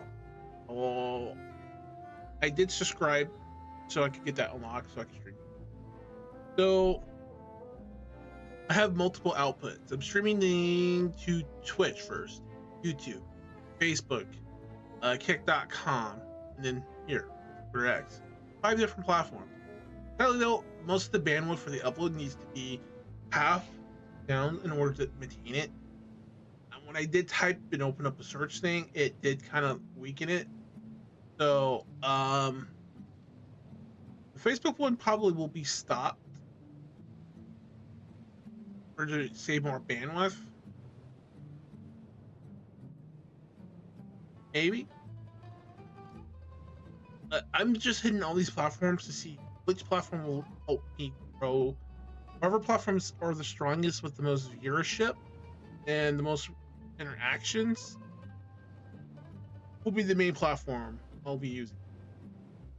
I'm hoping my Twitch platform will take off. If you guys want to support me on Twitch, YouTube, please support me on those 2 platforms. I have banners. I have the banners descriptions all set up for the Twitch and YouTube. Kick.com is pretty much the same way like Twitch. And I can understand Kick is still in beta. The looks of it because it's in beta right next to it. I love people to come watch me on Twitch and YouTube. If you hate ads, YouTube. Want to support and help me grow? Come to twitch.com, subscribe, and follow me, guys. And that's not all. Your help and support is very appreciated. Like, I can only grow with your help. Without your help, I cannot. And I know the market for YouTubers, VTubers, streamers, Twitch streamers, whatever you want to label yourself as, is oversaturated and over too much. I know how some of you love drama. You love drama, right? And I see a lot of channels relate to drama. People come to people who have problems in their life or are talking shit and crap. I don't really like talking shit and crap. I just love to play my games, chill, and hang out with you. Talk about anime waifus. Talk about favorite anime shows and characters we cherish and love. You're not love no that here. Come on. We know we're all cat lovers here. Come on. It's not like I have ears to tell, right? Yeah, I do. I can always give more insight to why my model made this way. And again, I have already shared it today on Facebook, but that's only for personal, close people, like friends and stuff who are following me on there. Technically, should be on the Facebook page, but get people on there is kind of difficult, guys, because Facebook, when I try to invite them over, it's difficult. I tried Reddit. I tried promoting there. It's just, if you have to do it every single goddamn day before I stream, afterwards building it up, it's so difficult because your post just gets sent to the very bottom. So many other people are posting, it's saturating the whole thread, and it's hard for people to notice you. It's a hit or a miss. Guys, there's good talent out there. I'm gonna be honest, I'm not the only one who is having this problem. There's so many people who are being missed on. Give people a chance. Hey, some of them might be top notch, have really top skills, but they love their content. They love playing games, right? You don't have to have the best skill in order to be a good, fun person, entertaining, and talk about stuff. If you want to talk about real serious topics, you can. Not politician or religion stuff. That's a no-no for me. And that's pretty much a no-no across the board for many others. But anyway, let's go back and continue, okay? All right, back into the game. Here in our lovely cat, Lynette.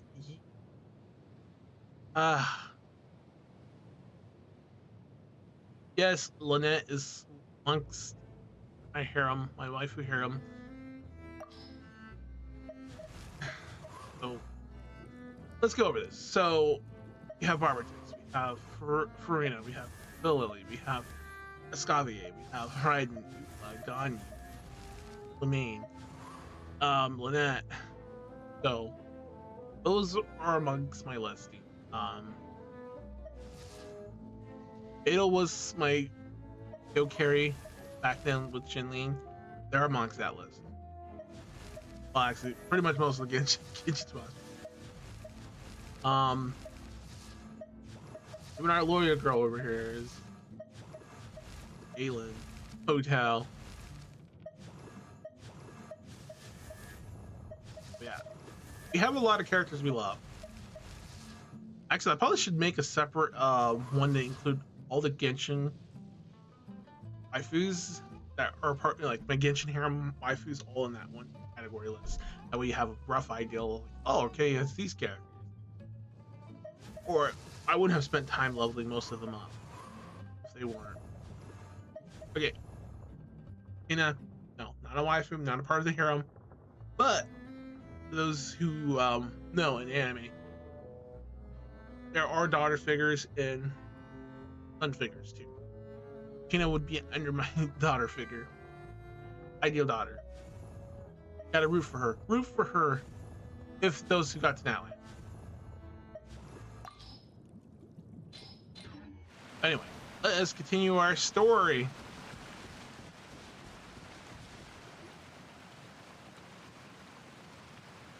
I'm full. Thank you for bringing me this food, you guys. She said she's full, but the food doesn't look like it's even been touched.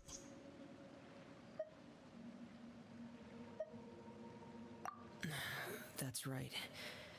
Based on what I've been able to observe, it doesn't seem like Clairvy can interact with the physical world at all. Still, when she's presented with food, she'll always linger around it for a good little while. Maybe, in her mind, she really is eating those things. Does she know that she has already passed away? I've tried to ask her, but she didn't answer. My guess is that she's just as confused as we are. Or maybe she couldn't understand the question at all. Clairvy, if you've got some time, I'd like to ask you a few questions. Sure. Oh, another new friend. Hi, I'm Clairvy. Hello. Clairvy, how did you join the House of the Hearth? Isn't it the same for everybody? The knave brings you here and then you can't leave. It's just that your name, it's not on the roster. And I've never seen you before. The roster? Oh, I get it now. I think there might be some things you don't know about this place. The people in charge, they're not as nice as they look. They say they keep a roster, but it's not complete. There are a lot of people who aren't on it, and never will be. In this house, some people are family, and other people are just test subjects. Those kinds of people aren't ever going to get a place on the roster, unless it's the roster of people who've been executed. Wait, does that mean the knave... she... Is there anyone that can vouch for you? Perry, she's my best friend. She's the only one I trust in this place. Have either of you heard of that name before? No. Me neither. Clairvy, Perry. Neither of those names are on the roster. But it seems like she's telling the truth. Either that, or this kid's already got a bag of tricks bigger than mine. Maybe we should try a different approach. Clairvy, do you have a wish? A wish? It can be anything you want.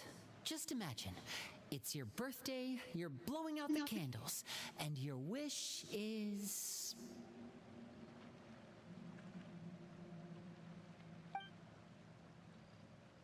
Yeah, I'm starting to suspect something. Seems awfully familiar. To go outside, where the sun can find me. That's... it? Well, that sounds easy enough. The darkness in the house runs deeper than you can imagine. No one can get out alive.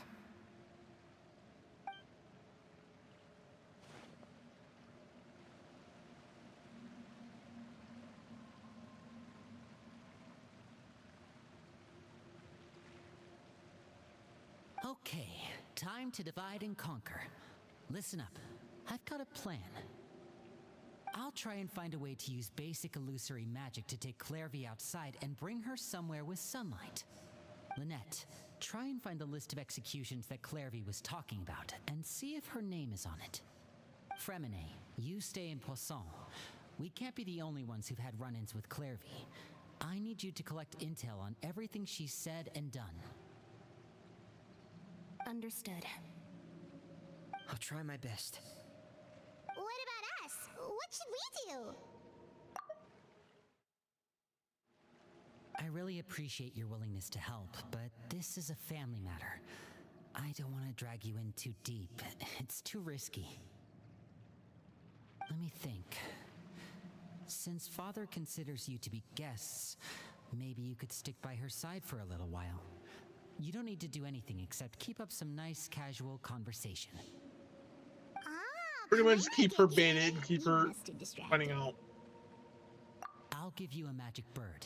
If Father suspects something, all you need to do is release it when she's not looking, and it'll alert me that something's wrong. Of course, that's only as a last resort. If Father doesn't seem to notice us, there's no need to make contact. We'll reconvene here tonight after all's said and done. If the worst case scenario happens and we're discovered, just tell Father everything. We're not going to let our guests get punished for our own actions. That's where we draw the line. You too. Okay, this is where we part. Father should be at the beach nearby. Oh, so we're gonna keep the knave busy, distracted. I really hope this goes well. No, it has to go well. That's the only way this can get resolved.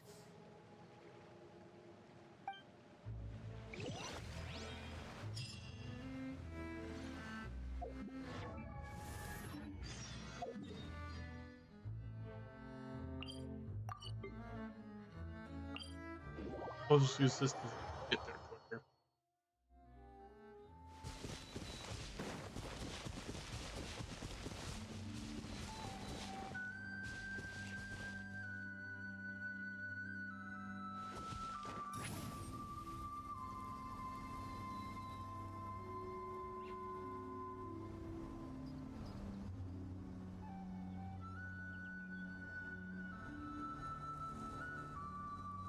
Only if the stamina was not a thing, guys.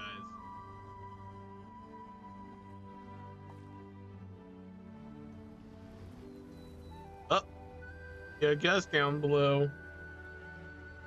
Looks like it's Child.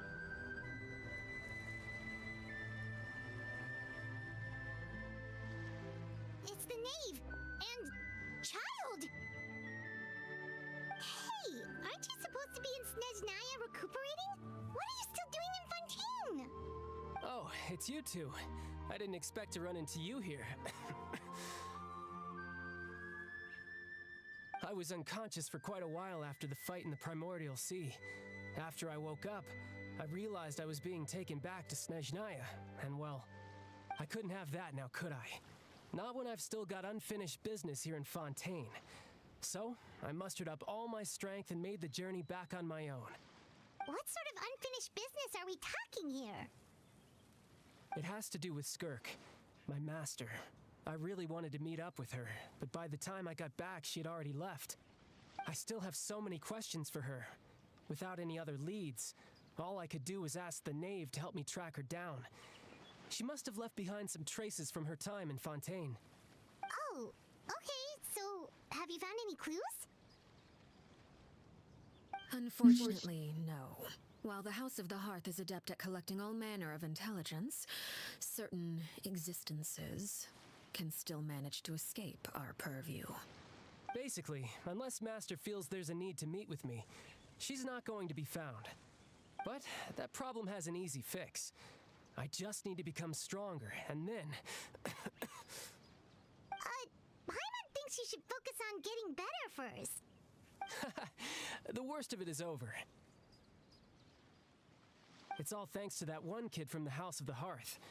Elwar, I think her name was. She gave me a bunch of random potions to drink. They didn't go down easy, let me tell you. Pain and chills all over.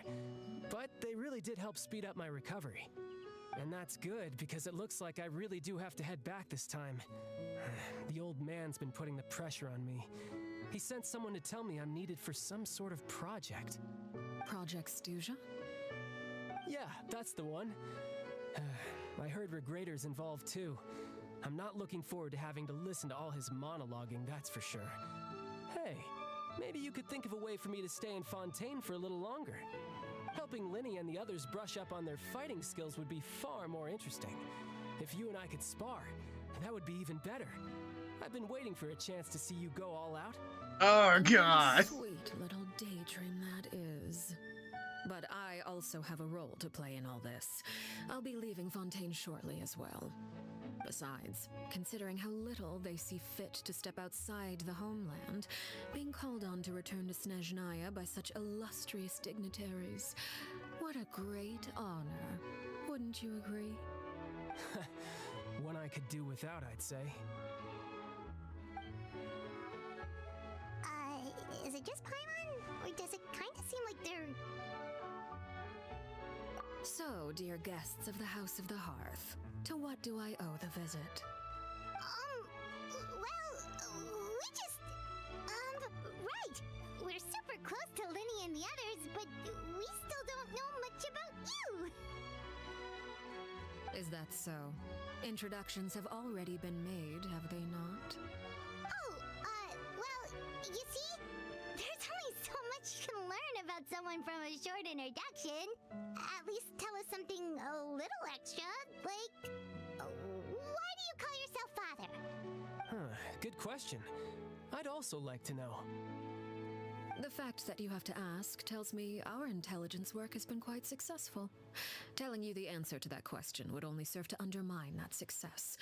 And we can't have that, now can we? Spoken like a true diplomat. That was some expert sidestepping right there. Well, if there's nothing else, I think I'll take my leave.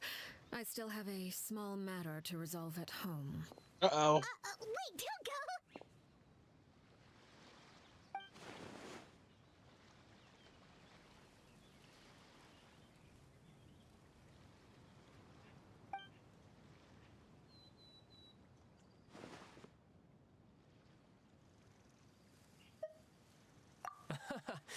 I'd also like to hear the answer to this.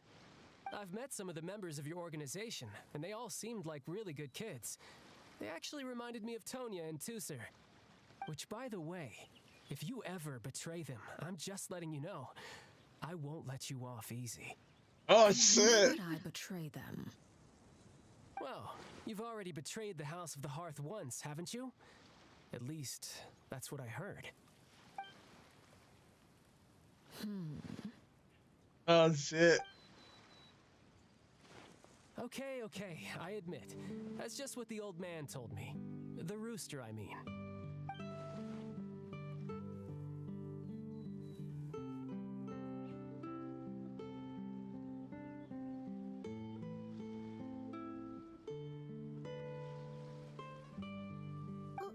Wait, did you really do something bad to those kids?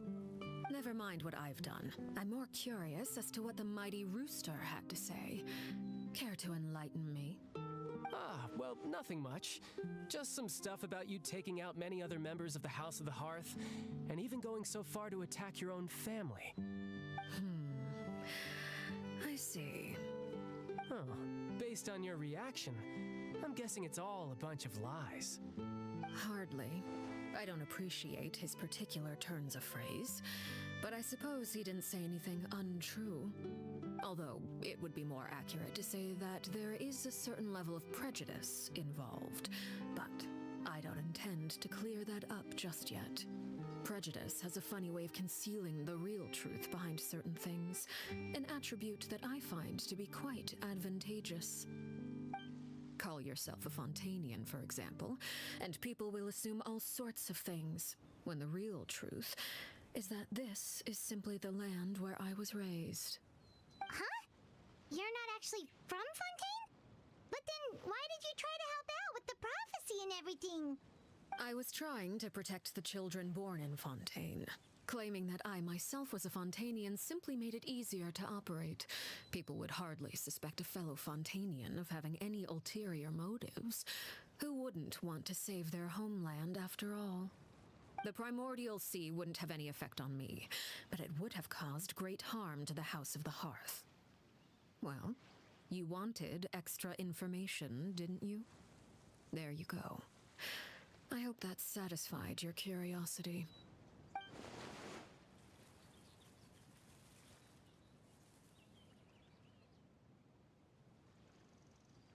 Yeah, our past was really bad, guys.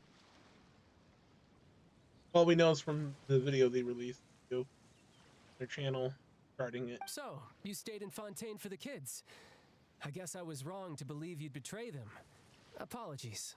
Looks like I was holding on to some prejudices myself. Good. Like I said, I like it when others have misconceptions of me.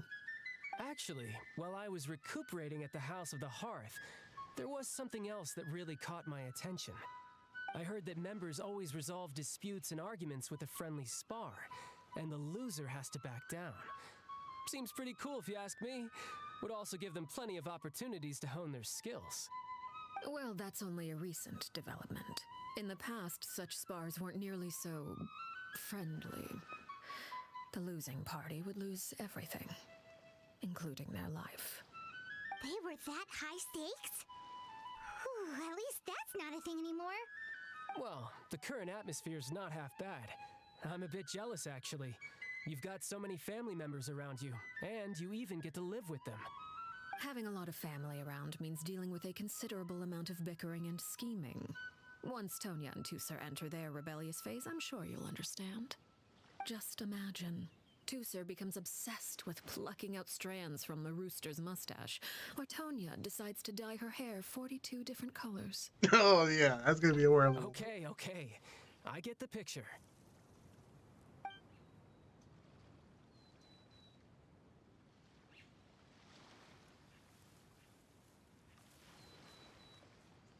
Well, would you look at the time? I should probably get going. Traveler, Paimon, I'm not sure where our paths will cross next, but the next time we run into each other, we should definitely try and find some time to spar. Again, maybe this is a conversation we can have when you look less like you're gonna keel over. All right. Well, thanks for everything, Arlecchino. No thanks necessary. You also played a part in obtaining the Gnosis. I would say we can call ourselves even. I like the sound of that. Well, I'm off. See you all some other time. We should probably get going too. Do you want to head back with us? Oh? You want me to leave so soon? Oh, well, you see, I'm rather enjoying the evening breeze. If you don't mind, I think I'll stick around for a bit. I have some things to think about. Apologies for not attending to you like a proper host. Please forgive this slight. I do hope you'll have a pleasant stay. we managed to keep her distracted until nightfall. Good thing Child was there to keep the conversation going. You don't think she suspected anything, do you? Yeah, she definitely I suspected wonder something. if Liddy ran into any issues. Let's hurry back and see how everything went.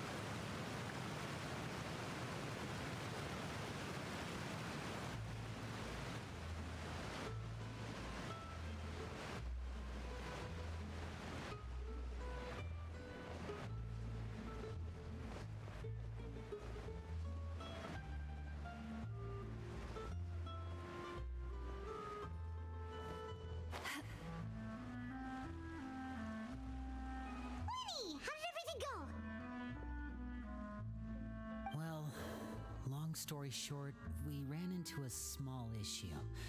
Clairvy can't go into the sunlight. Everything was fine at first. She followed me up to the surface just like I told her.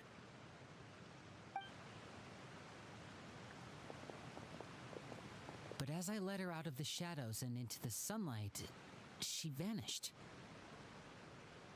I turned around and there she was, standing at the edge of the shadows, silently watching me. Huh. Maybe she's afraid of sunlight, or... No, it wouldn't be her wish if that were the case. Well, we could always try pushing her into it. Oh, true. I've pretty much tried it all already. Nothing worked. Eventually, the sun went down, so all I could do was bring her back here. How did it go with you, Lynette? Good. I've got the list. It's right here. Really? Well, what are we waiting for? Let's take a look!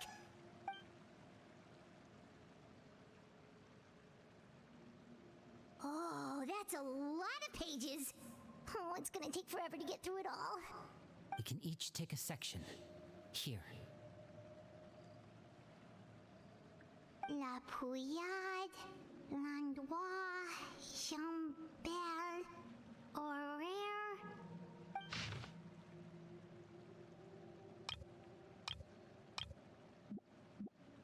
Oh, yikes. That Horaire guy has a huge scar on his face. He's kinda giving Paimon the creeps. I've met him before. The scar is from an injury he received during a mission.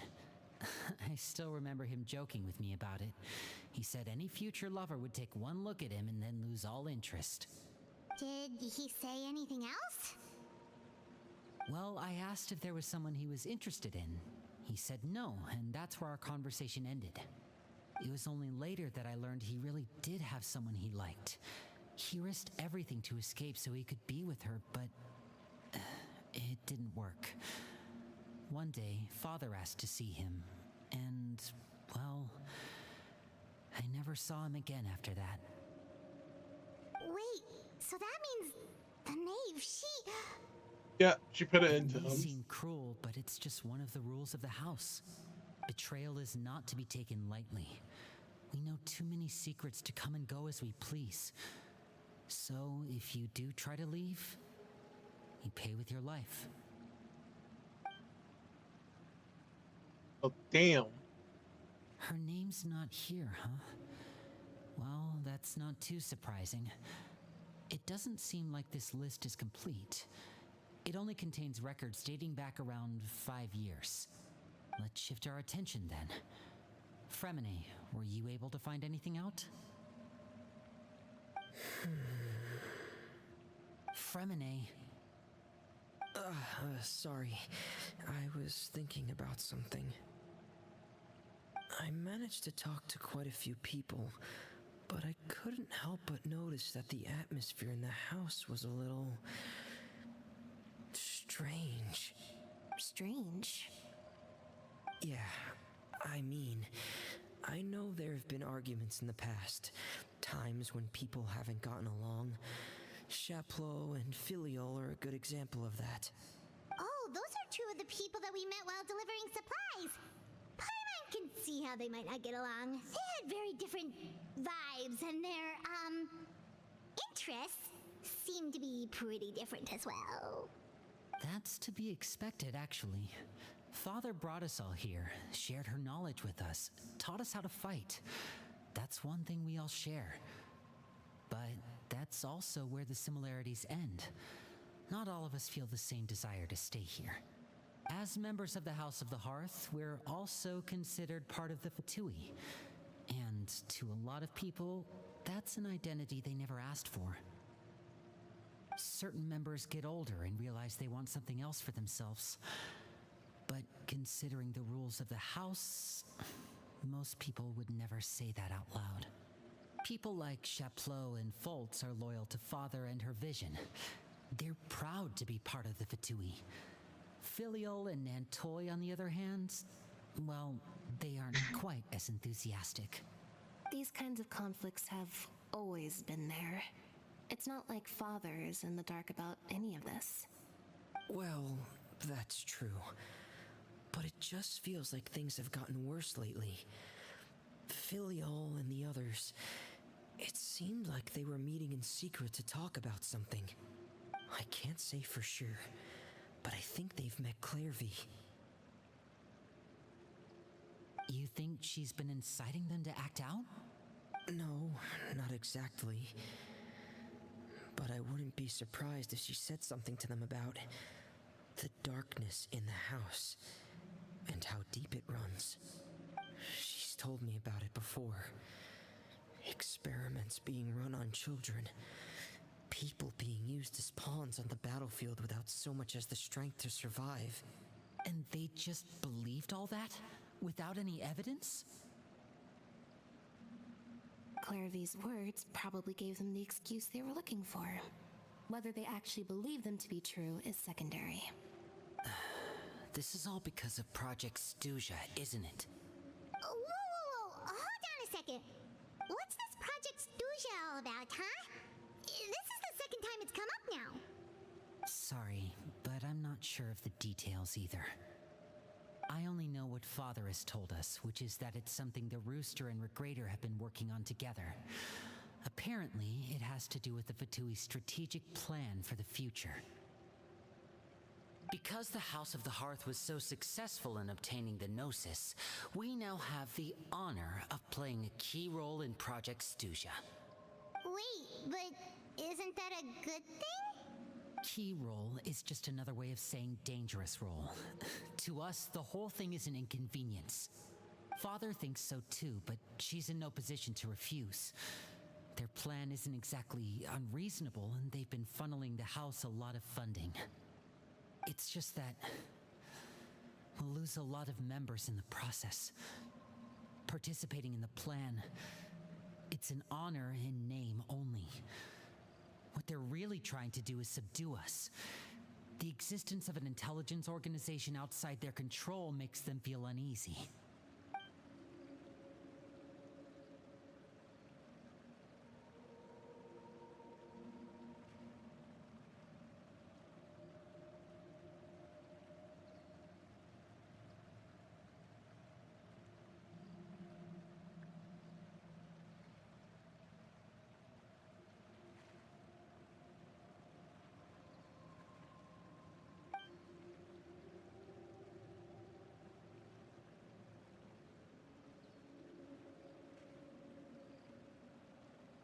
Okay, super complicated top secret Vtuber business aside, what does all of this have to do with the conflicts you were talking about earlier?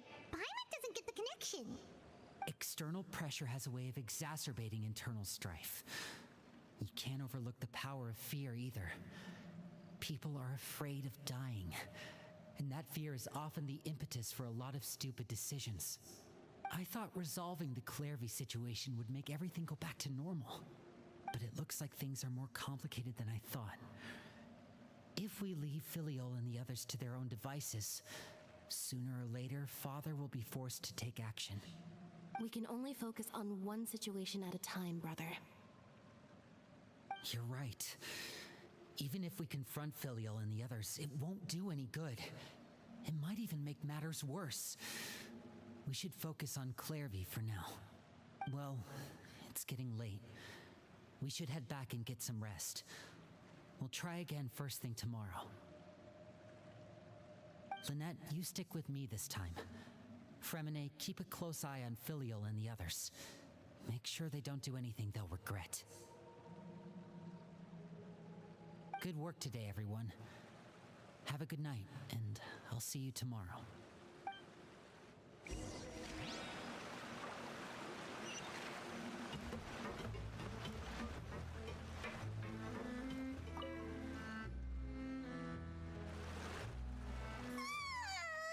Oh, Paimon was looking forward to an early night, but she can't sleep at all. Hey, you don't think the knave will be too angry with Linny and everyone if she finds out about all this, do you? She's even scary when she smiles. If she were to actually get angry... Ooh, you have to protect Paimon if that happens, okay, Traveler? What? Trust is effort, Traveler. Look! Look over there! Quick! Let's catch up with her before anyone sees!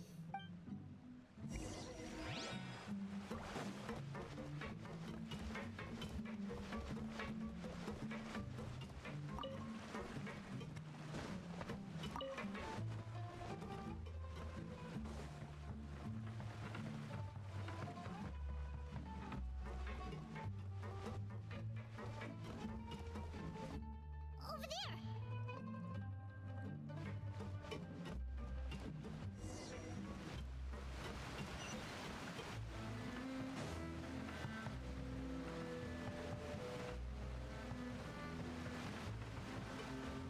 Oh, where is she going? Oh, if someone sees her, we're toast!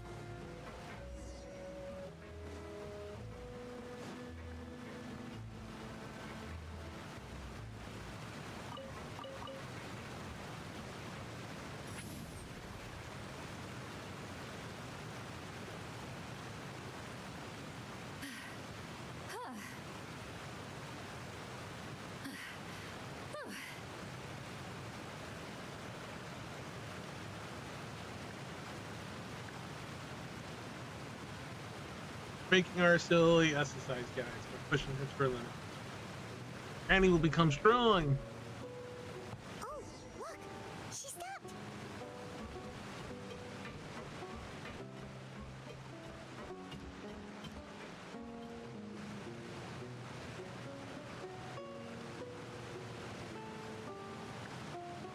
Clairvy! Shh. I opened the window while no one was looking. Look how pretty the outside is. If only I could have more than this. You probably think I'm being silly, huh? All this hopeless resisting? But It's better to dream of what I could have than try to make it a reality, right? Please, help us get on the same page here, Clary. We need you to tell us what you know.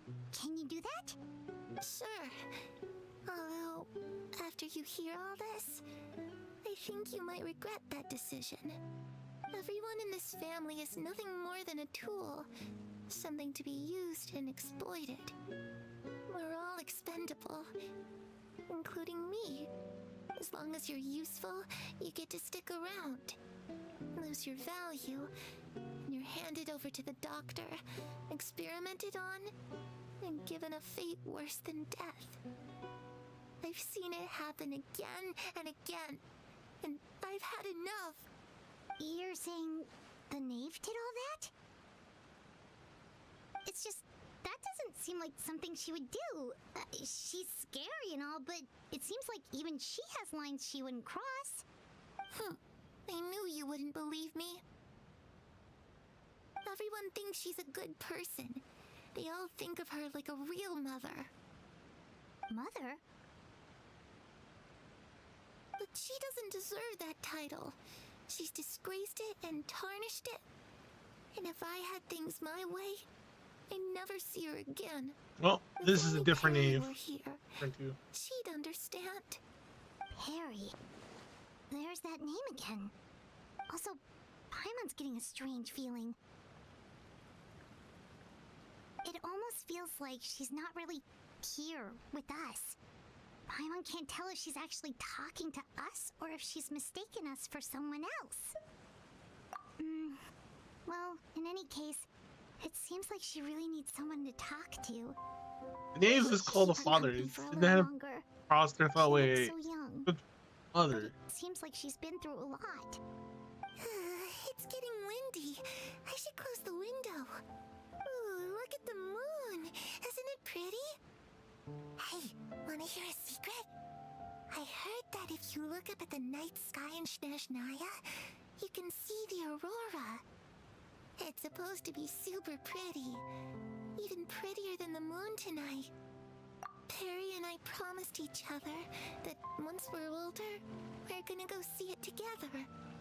But I can't find her. I'm worried she's also been... No, that wouldn't happen to her. She's special. Mother likes her a lot. I should really go talk to Mother, but we just fought. She doesn't want to see me, and I'm too scared to face her. What should I do?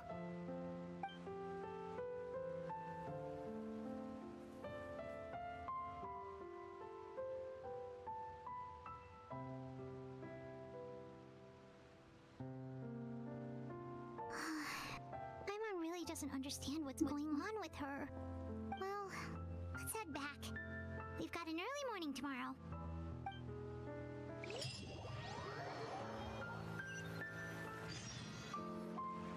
All right, looks like we're all here. Let's go ahead. Oh? What is it? What makes you ask that? Well, we kinda ran into Clairvy last night, and that's what she told us. We met the doctor back in Sumeru. He's super dangerous, and he's done all sorts of bad things. It's possible that Father and the Doctor have had certain dealings, but I don't think Father would work with him. We're not really on the same side, so there's not a lot of trust between them. That doesn't exactly set the stage for a successful partnership. I did hear, though, that when Father first became a Harbinger, the Doctor offered to work with the House of the Hearth. Father rejected most of his proposals, except for one. It had to do with some sort of secret experiment. Secret experiment? Could that be what Clairvy was talking about? I don't think so. I don't know any details about the experiment itself, but I do know it's an entirely independent operation. The Doctor only proposed a direction for the research. That was the extent of his involvement. I still don't think that counts as working together. The details of the experiment are confidential, but complete records are kept on all participants. That doesn't seem to be the case with the situation Clairvy referred to. I know you don't agree with some of the Vtuber's methods, and I'm not asking you to. But I am asking you to trust us on this. The House of the Hearth has its own principles. There are certain lines we're not willing to cross. Alright, that's good to hear at least. Clairvy seems to think the knave and the doctor worked together to do something horrible. If that turned out to be true, Paimon doesn't know how he would even face you guys. It's just that it doesn't seem like Clairvy is lying either. It's a different knave. Oh my god. The easiest thing to do would be just ask the knave directly, but Paimon doesn't think she'd tell us. Father didn't come back last night. She's probably still near the shore. We'll be counting on you to distract her. Lynette, you're with me. Fremine, you know what to do. Be on your guard, everyone. All right, let's get to it. The knave. There's been 2 different knaves. It pretty much was the original. The same knave that got killed by the other one. It's on the YouTube video. So the original first member, the normal knave, which was referred to as Mother, he was the one who did all that. Knave Eno is Father. They're 2 different knaves, 2 different separate people. So that's the best way to put it.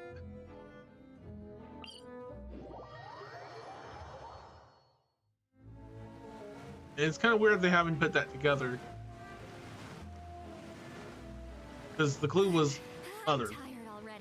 And the next clue is Father.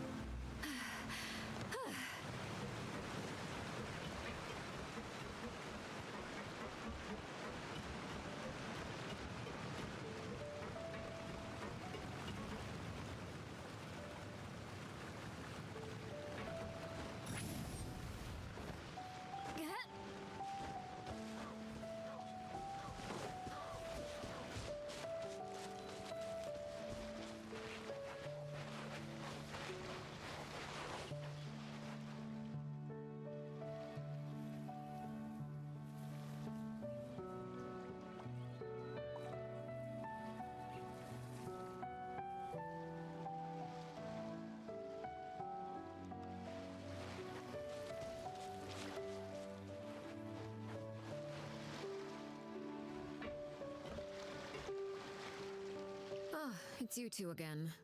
I must say, you look a bit pale. Did you have trouble sleeping last night? A little.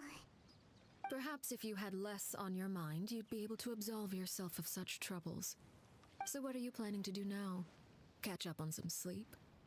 Or should I give you some time to rack your brain for a topic to discuss before I ask any questions? Although I must profess to being curious. Without Child here, how do you plan on distracting me? She knew. Distract you? A good one. But no, we were just here for a chat. Looks like you could have used some extra time to think. No matter. If you don't have any other plans, why don't you accompany me somewhere? Don't worry. I'll be sure to steer clear of any scheming children. She knows. The ocean breeze is sure nice today. Children always think they can hide things from the grown-ups. But nothing gets past me. Least of all a little scheming. I think I'll let them have at it for a little longer. I can be very patient. Well, I'll leave you to think things over. If you're so inclined, meet me outside the Palais Mermonia. Good things come to children who do as they're told. So I do hope you decide to tag along. If only for your friends' sakes. What should we do? She clearly knows about everything we've been doing, and Paimon doesn't think it'd be a stretch to say she was threatening us just now.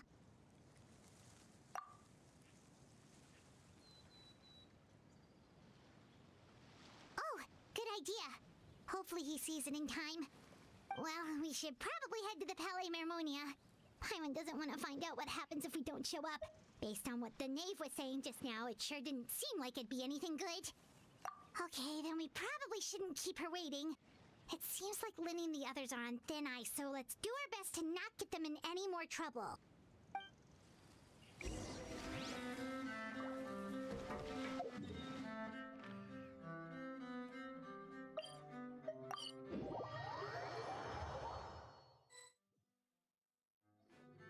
Seeing as we still have some time before my meeting, we might as well enjoy some pleasant conversation while we wait. I'm glad to see you get along with my children. Being surrounded by good companions is necessary for a child's development. You're not planning on doing anything to them, are you? I assume you're referring to Linny, Lynette, and Fremine. Although, there's that situation with Filial and Nentoy as well. It appears quite a few people have been acting out lately. No matter, I'm not one to discriminate. All those who betray the house meet the same fate. There are no exceptions. Does that mean you're going to kill them? Oh, are you here to beg for their lives? I'm sorry to disappoint, but the rules of the house change for no one. In my organization, everyone is responsible for their own actions. But don't you care about them at all? They really respect you. They even call you father. You must feel something for them.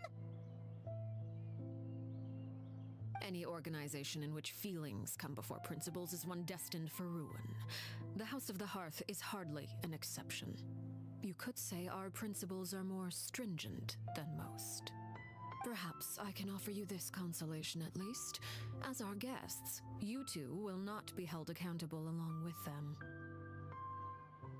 I would imagine Linny, Lynette, and Fremine will be able to keep their lives. As for Filial, Nentoy, and the others, I'm afraid there's little I can do. They can try to escape, but once you know our secrets, there's no getting out alive. But that's awful. Ah, you seem concerned. Out of consideration for my guests, I suppose I could turn a blind eye for a little longer.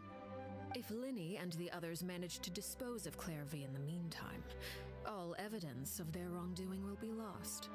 In that case, I could hardly punish them for something I couldn't prove. If their efforts are unsuccessful, on the other hand, all will be held accountable, and the punishment will be severe. Of course. Oh, and here, I believe this belongs to you. Do try and keep better track of it next time. Oh, shit! It takes a considerable amount of time to train a bird like this. It would be such a pity if you were to lose it permanently. Wait, where did you get that? Well, I'm afraid that's all the time we have to chat. Now, for the matter at hand. I asked you to meet me here because I have business at the Palais Mermonia. It has nothing to do with you, but I think it would be prudent for you to stick by my side for the time being. There will always be time later to run off and tell Linny what you've learned. Well, time to go. Looks like we wrapped things up just in time.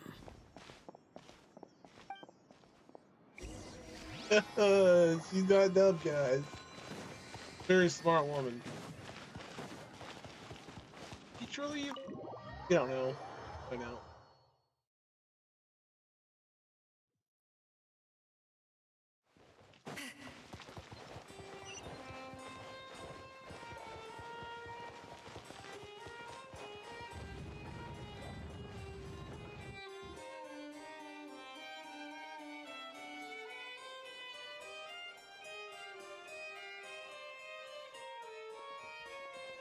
It's been a while, Monsieur Neuvillette. I must say, I wasn't expecting my meeting request to be approved quite so quickly. The Palais Mermonia operates with an efficiency worthy of admiration. It is only right that an esteemed diplomat such as yourself should be afforded the proper level of respect. Although, if I may speak plainly, I must confess that I did not anticipate we would have the occasion to meet again after presenting you with the Gnosis. I see you brought the Traveler and Paimon with you as well. If I may inquire as to the purpose of your visit. I'll be departing Fontaine shortly. There is, however, an outstanding matter that I would like to see resolved before I go. It requires a rather lengthy explanation, I'm afraid. So I took the liberty of explaining everything in this proposal.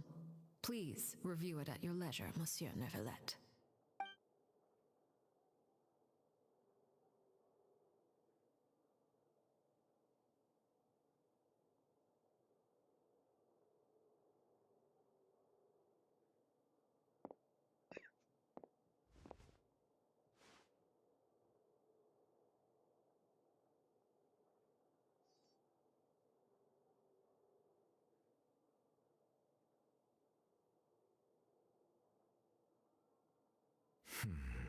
I understand your request. However, at the risk of causing offense, I must admit that I fail to see why you would wish for such a thing. I heard you have a certain fondness for water tasting, Monsieur Neuvillette, so allow me to use water as an analogy. A family is like a large body of water with countless rivers flowing in and out. As someone who watches over this system, I would hope that each river that flows from the source will eventually reach the ocean. Of course, objectively speaking, I know this is impossible. Most of the rivers will dry up along the way, disappearing into the ground and leaving nothing but a barren riverbed behind. Not all rivers are destined to reach the ocean, but I would not see their existence rendered meaningless. I believe the water that flows within them is simply meant for a different destination, like a field in need of irrigation. Or perhaps the glass of a certain water-tasting enthusiast. Did you get any of that, Traveler? Your words paint an optimistic picture indeed. Allow me to remind you, however, few among us are willing to sip from a glass filled with tainted water. It may have been tainted at one point in time, but not to worry. I'll make sure it's strained of all impurities and returned to its cleanest form.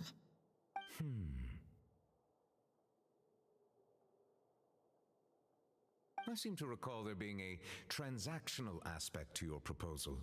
Perhaps you could expound on that? If you accept my proposal, Monsieur Neuvillette, I will gradually withdraw my forces from Fontaine.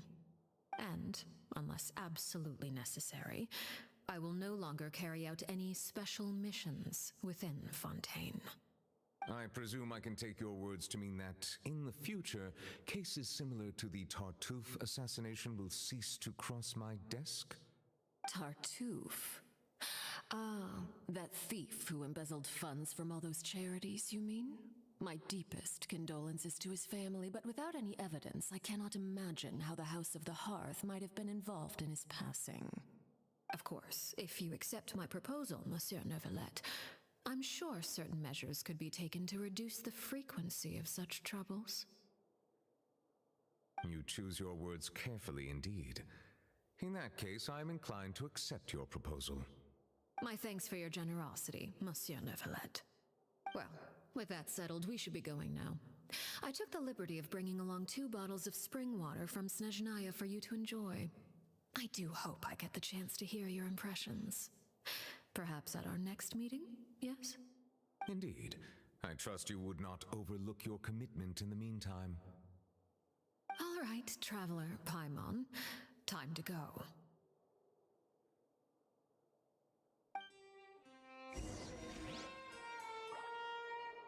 That was really awkward.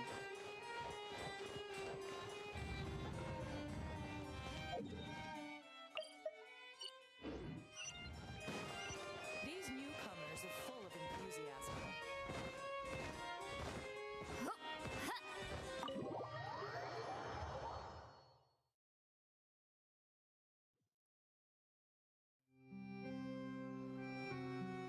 So, what exactly were you talking about back there? Paimon only heard you mention some rivers, a large body of water, and then some kind of irrigation scheme. You really want to know? I would imagine there might be more pressing concerns at the moment. Lenny, Paimon really hopes everything's going okay. Oh, Paimon recognizes that look. You've got your thinking cap on, don't you, Traveler?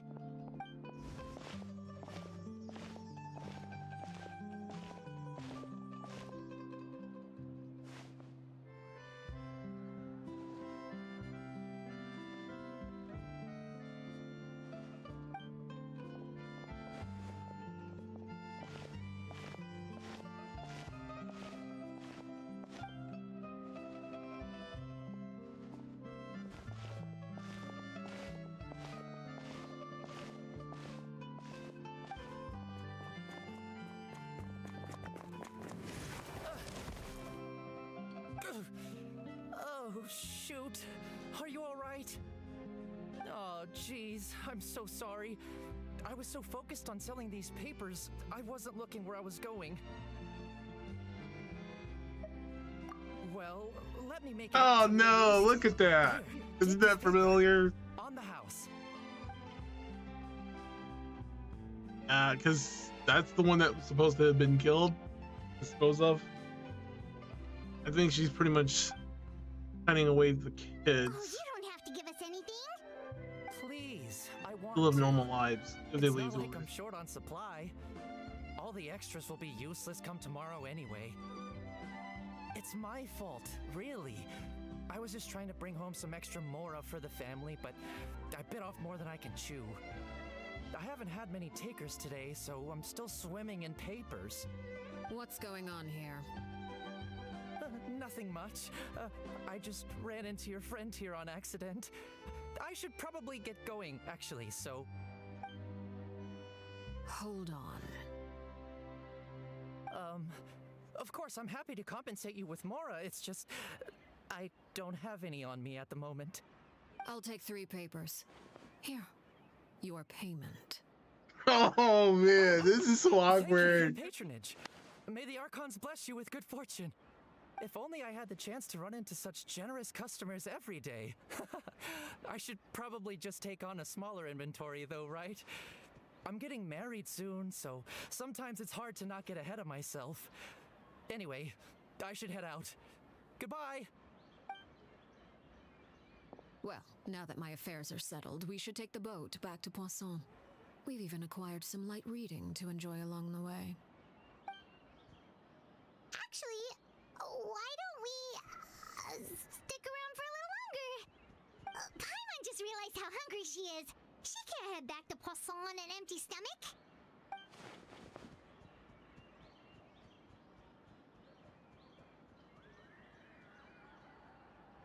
It appears you two are under the impression that delaying our return will somehow alter the situation in your favor. I'm sorry to ruin your fantasy, but your efforts are meaningless. That being said, I could be persuaded to give Linny some extra time. I just have one condition. If you agree to my request, I'll even answer some of your questions. You're quite curious about Claire V, are you not? And my relationship to her. Wait, why are you being so generous all of a sudden? You're not gonna ask us to do something bad, are you? Yes. You overestimate yourself. You don't have the talent for bad things. Then what can you possibly... The most important consideration in a negotiation is that both sides receive something they want. Demands and threats only get you so far. Wonderful. Here it is. When the time comes, make the choice that you deem most appropriate in the situation, and lend your help to the House of the Hearth. Okay, sounds normal enough. But what do you mean, when the time comes? When is that supposed to be? That is for you to decide. Then we have a deal. Follow me.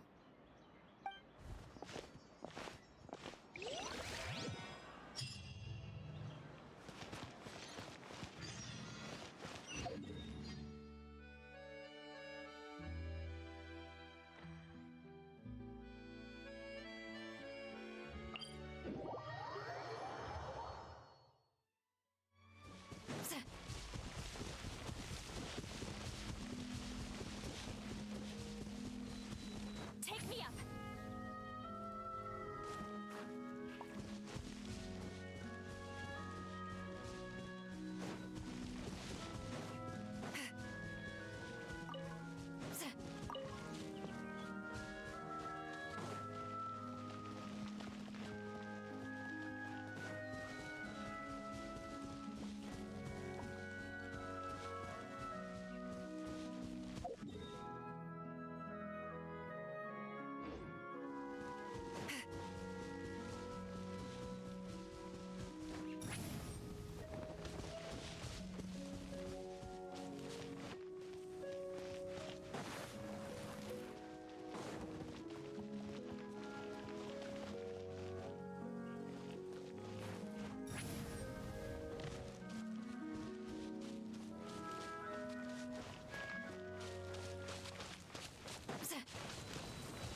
place? Somewhere long forgotten by everyone. It used to be a grand building. Now it's nothing more than a pile of rubble. No one comes here anymore, nor does anyone care about what once happened here. Although, this place does have something to do with the story I'm about to tell you. It was before I became a Harbinger, and before Linny and the others joined the House of the Hearth. Due to certain events, I first killed Clairvy and then her mother. And this is where it all happened. You were the one that killed Clairvy? Patience now. Allow me to explain Clairvy's side of the story first. I'll start from the beginning. Clairvy was 6 years old when she was brought by her mother, Crucibina, to live in the House of the Hearth. From the outside, it seemed like a fairy tale. A thriving family made up of kind adults and friendly children. Crucibina was the knave at that time, and the House of the Hearth was under her control. She was Clairvy's mother by blood, but she was also the mother to all the children in the house. Clairvy was happy here, for a time. But she quickly realized that being part of this family wasn't a fairy tale at all. It was a kind of purgatory. Purgatory? Exactly. The House of the Hearth takes in war orphans from all over Teyvat. But as for how to raise them, that depends entirely on the person in charge. Crucibina came up with a novel idea. She would teach the children to fight, force them to duel each other, and then crown as the king of the house the child who proved themselves most worthy of inheriting her title. It's difficult to estimate the number of children who died or were maimed in the process. There's little I can say about the ones who died. The ones that emerged with permanent injuries, on the other hand, well, they still served a purpose. They would be handed over to the doctor to be experimented on, or sent away on dangerous missions. Nothing more than tools to be used and then discarded. So those were the experiments Clairvy was talking about. But what actually happened to her? You said that Clairvy was Crucibina's daughter, so if Clairvy tried to convince her to stop what she was doing, Crucibina probably would have listened, right? Despite being Clairvy's mother, Crucibina cared little for her daughter. She forced Clairvy to join the House of the Hearth only as a means to demonstrate her own impartiality as a mother, to prove that she treated all her children equally. Clairvy did try to convince her mother to change her ways, but it was to no avail. After her efforts failed, the only other option was to rise up and try to fight back. Unfortunately, the other children had already been thoroughly indoctrinated into the illusion of happiness Crucibina had created. Of course, there was one exception. Someone Clairvy's age who knew the truth about the House of the Hearth. Her name was Peruere. Wait, the friend that Clairvy mentioned? Friend, huh? I suppose we can call her that for now. Clairvy was a cheerful and passionate person with a tenacious spirit. Oh, damn. Was rather cold-blooded. Her cold-blooded Now we nature allowed her to know. see through Crucibina's You know the full facade. story, guys. Yet, it was also this cold-bloodedness that prevented her from acting against it. At least at first. While Clairvy longed for freedom, Peruere was convinced that, amid all the fighting and violence, she would make it until the end. Despite their differences, the two became fast friends, united by their knowledge of the truth. Clairvy told Peruere that she hoped to create a real family, where no one would be killed or sacrificed. There may have been a certain naivete to her ideas, but Clairvy proved her determination many times over. She tried countless times to run away, ask for help, or expose the truth. But her efforts only earned her beating after beating. The only thing that kept her going was her strength of will. Even with her body racked with pain, she would still stand on her tiptoes and open the window at night. She and Peruere would look out at the moon together, a fierce longing for freedom shining in her eyes. But one day, that light simply vanished. Oh no. What happened? Her hopelessness resulted from a culmination of things. 10 years had passed. 10 years worth of failure after failure. She and Peruere weren't children anymore, but finding any chance to escape still seemed as hopeless as ever. It was during this time that Peruere suggested a new plan. If escaping was out of the question, why not take down the very person sitting on top of this throne of lies? Mother herself. Clairvy rejected that proposal. She claimed that, as a famous harbinger, Crucibina possessed an unimaginable amount of power. Trying to kill her would have an incredibly low chance of success. Clairvy never gave another reason, but Peruere could see it written all over her face. Clairvy still thought of Crucibina as her mother. Killing her own flesh and blood was a line she couldn't bring herself to cross. If she couldn't escape and fight back, then only one option remained. Precisely. Death was the only way that she felt she could be free. It happened during a duel. When she arrived at the dueling ring that day, her partner turned out to be none other than Peruere, the very person that had stood by her side all those years.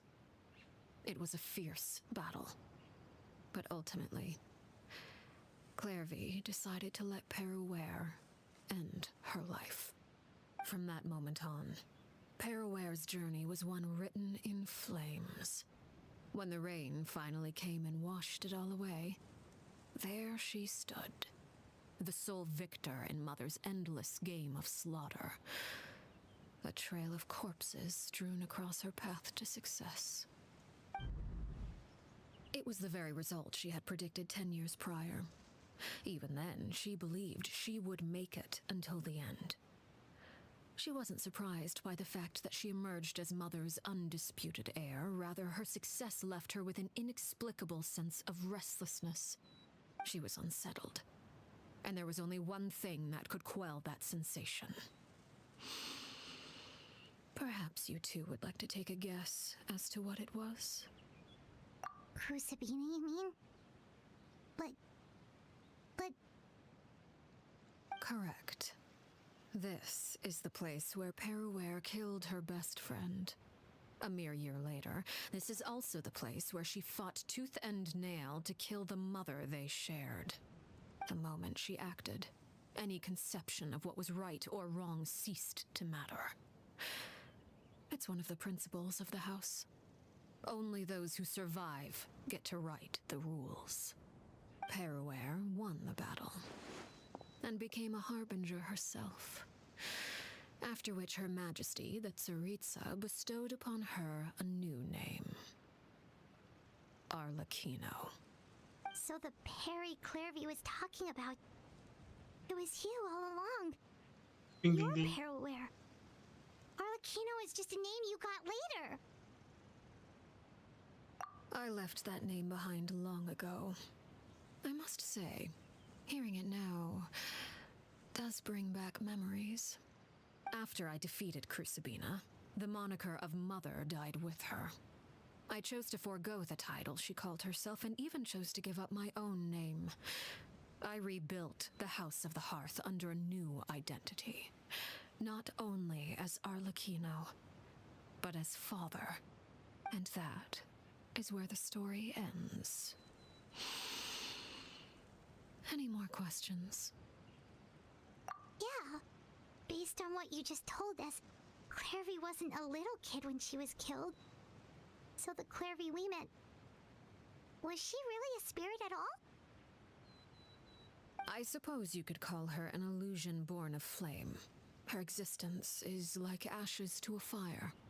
Something left over in the wake of blaze and ruin. You see, a certain power runs through my veins. It's not unlike a curse. My flames leave behind shadows of anything they consume. Of course, years, the chances of those shadows morphing into a sentient entity are exceedingly slim. Clairvy is a very special case. Clairvy died when she was 16 years old, but what emerged from the flames was her 6-year-old self. Her appearance wasn't the only thing affected. Most of her memories were lost to the blaze as well. Memory is a mysterious thing indeed. Losing a portion of your memories will alter your sense of self. Lose 10 years' worth, however, and it would be like living in the past. Like returning to a version of yourself that never grew up. No wonder Paimon got such a weird feeling when we were talking to her. Perhaps I should put it this way.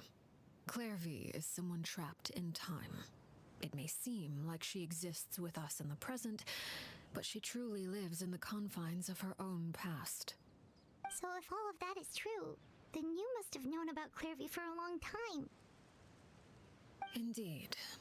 She's a rather volatile and unstable entity. Sometimes she would look after the children. She's even saved some of their lives. But other times, she would hide from me and become obsessed with revealing the truth about the house to anyone who will listen. Shadows don't have the capacity to learn or grow. Any new information they encounter is quickly forgotten over time. Your attempts to expose Clairvy to sunlight, they failed, yes? The reason is actually quite simple. In Clairvy's mind, the house is impossible to escape, and it is this very perception that traps her there. But no matter. All I have to do is kill her again, and all will be resolved. I don't anticipate so much as a single speck of ash will be left behind this time. Yeah. Wait! Paimon can understand why you might want her gone, but isn't there another way? So what if she's trapped in her 6-year-old self? She's still your friend! At least talk to her first!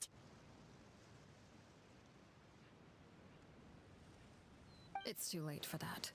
She broke the rules, and now she must be punished. That goes for Filial and Nantoy as well. She's had quite the effect on them.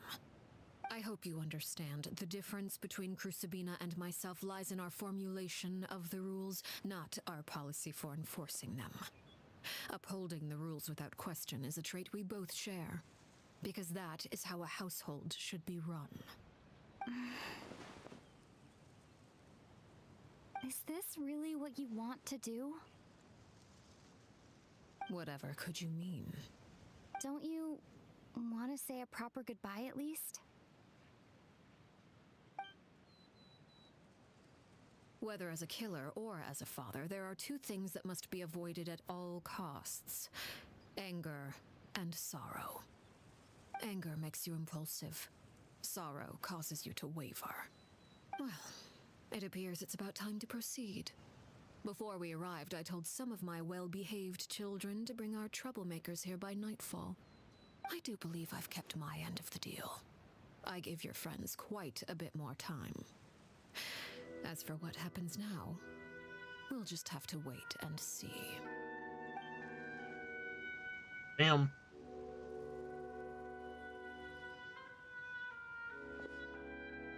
Here they are, Father. You gonna execute him? Seeing something like that would actually be a first for me. Lenny! I'm sorry. I heard about how you helped buy us more time. But I still failed. I couldn't find a way to fulfill her wish. Huh? Are you... Perry? Indeed, it's been a while, Clairvy. Perry! Shh, stay right there. I'm sorry to postpone our reunion, but first I believe certain scores need settling.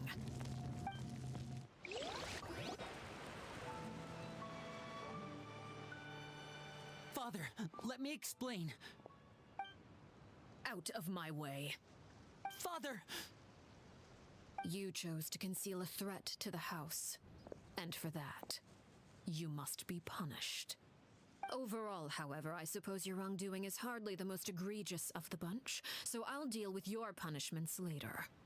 As for right now, the more pressing concerns are the traitors among us. By traitors? Do you mean us? Father, let me explain. We didn't mean to... Fultz, why don't you share what you heard? Yes, Father. Secret Midnight Meeting number 3. Participants, Filial, Nantoy, Sato, Toddy. Nantoy clearly said, if only Father wasn't the one who took us in. Sato added, I'm sick of this life. I just want to live as a normal person. Filial was the worst of them all. She called us crazies and said a bunch of mean things about Father. I did not! You're lying! Fultz is trying to frame us! It's not like I'm the only one who heard those things. After that, you and Toddy and a bunch of other people started talking about Clairvy. You were using all those things Clairvy brought up as an excuse to question Father. We're birds locked in a cage. The only way out is to destroy it. That's what you said, wasn't it?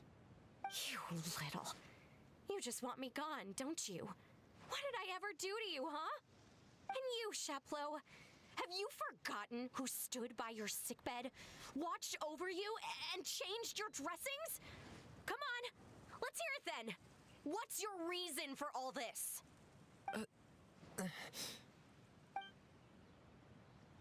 You're wrong, Filial. We don't want you to die. You're our family. Liar. You wouldn't be doing this if that were the case. So why? Why have you backed us into a corner? We all live in the House of the Hearth. You know the type of work we do, Filial. A single betrayal can cost dozens of us our lives. It's not like it's never happened before. That kind of thing is hard to forget. That's why the House of the Hearth cannot tolerate any form of betrayal. Ever since we came to Poisson, you've had 7 secret meetings. A lot of the things you talked about really crossed the line. You've been spying on us for half a month? Wait a second. Now that I think about it, the move to Poisson was just a way to make it easier to spy on us, wasn't it? Because we were all in one place. You've had this planned all along. Filial, Nantoy, I'm sorry. I owe you both my life. I owe Clairvy too. If it weren't for all your help after I got poisoned, I wouldn't be standing here today. If this were any other situation, I would do anything to repay that kindness, even if it cost me my life. But rules are rules. I'm sorry. My hands are tied. Why? That's enough, Filial. We made a mistake, and we should own up to it. We broke the rules, plain and simple. And now we have to face the consequences. I'm sorry, Sheplo. Fultz. I'm sorry, Father. We accept our punishment. Chapleau, according to the rules of the House of the Hearth, how should these traitors be punished? All those who betray the house pay with their lives. And so it shall be.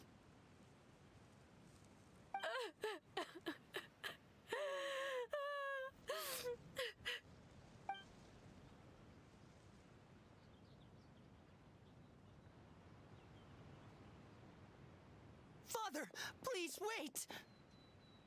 Something you want to say, Linny? Oh no, Liddy, don't Please do it! Consider, Father, what Filial and the others did. Does it really count as betrayal? We all come from broken families. From the very first day we joined the House of the Hearth, we wanted nothing more than to make it a real home. But the truth is, none of us know what a real home should look like. I'm not saying I have all the answers. All I know is this. Killing Filial and the others may uphold the rules, but doing so will only bring us further away from being a real family than we've ever been. So please, Father, please reconsider. I agree with Linny. Oh no! Father, please. Oh no! Linny, you...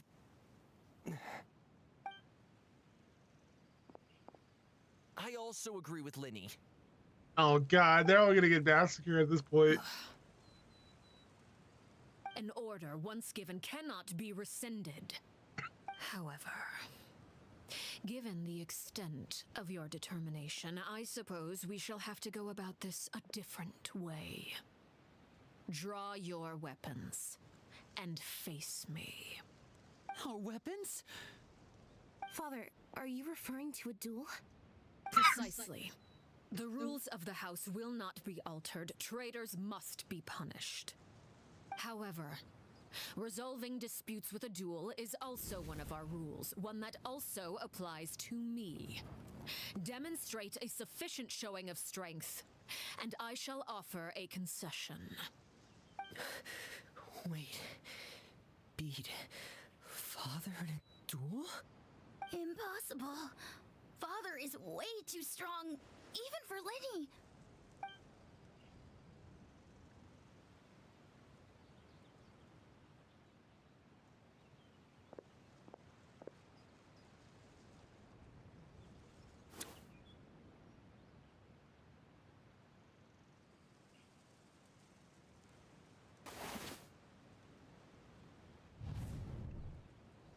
Oh god, this is all suicide. They're all suicidal. Did you hear that, Traveler? Lenny and the others have to duel the knave. What should we do? Can they really win something like that? If they lose, those people from the house are really gonna be executed. Hey, are you listening?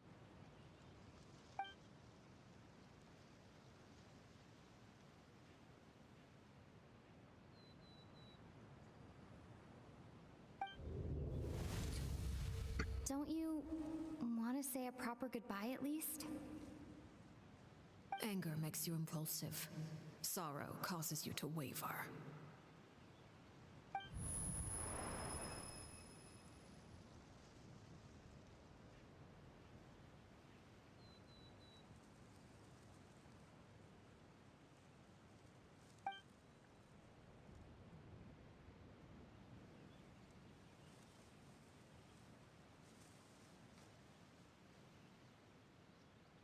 Oh, looking at that expression on her face, she seems really serious about this. Guess that means there's no chance she's throwing the duel on purpose, huh?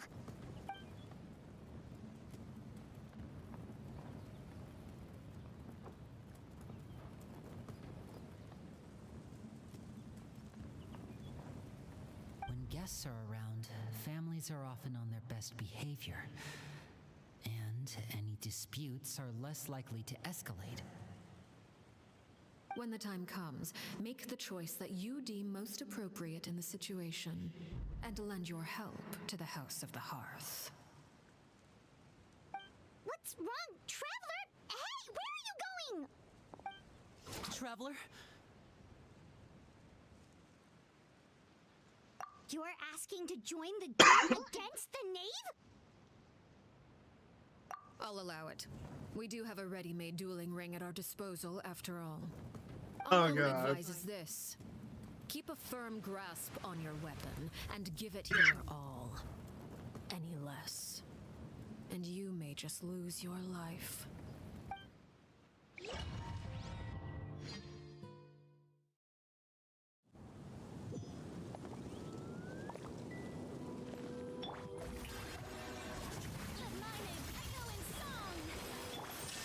Is it my turn? Show no mercy!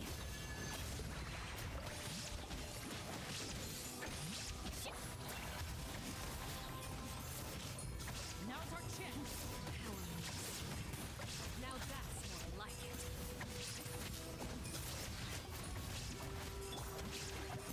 Illusion shattered! Spare your energy. Running is of little use. Yeah. The countdown has begun. Have a taste of urban. Take me. Holy sh!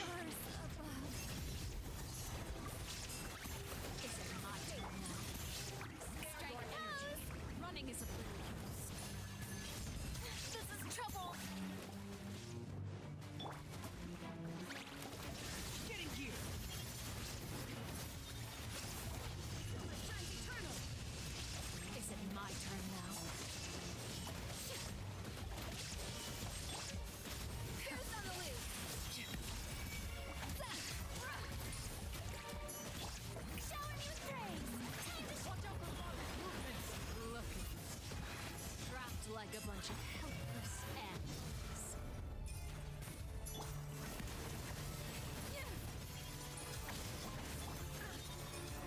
Not Shine bad. down. You've proven to be a worthy opponent after all. You all right? Closer now.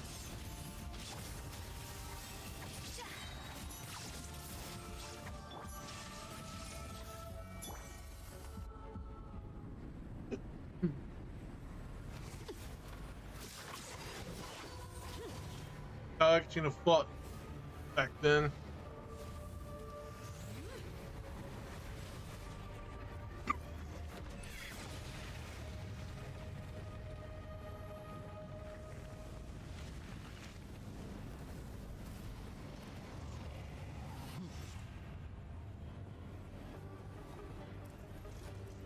She's not holding back either.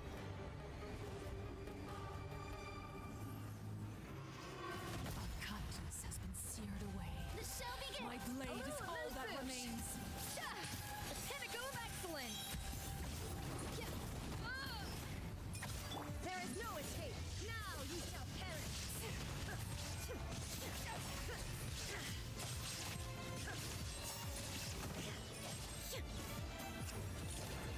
Get to work.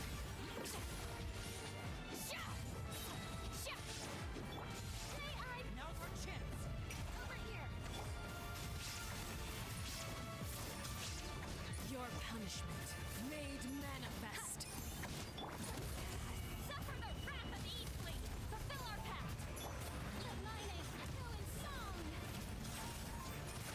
Illusion shattered. Watch out for Father's movements. Look out.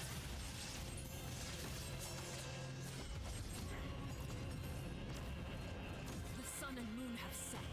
Only ruin remains. We struggle in vain.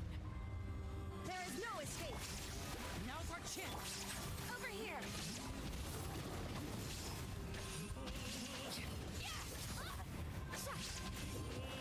Off to the freezer.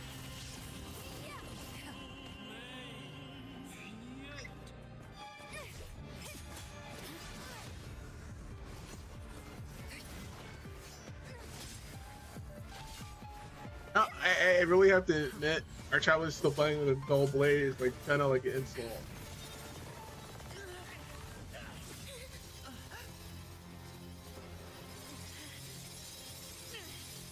You should know better than to crowd in one place.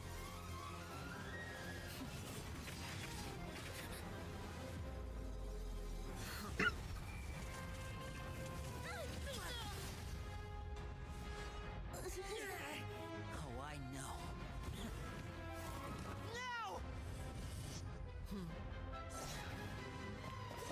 I'm sorry, Father.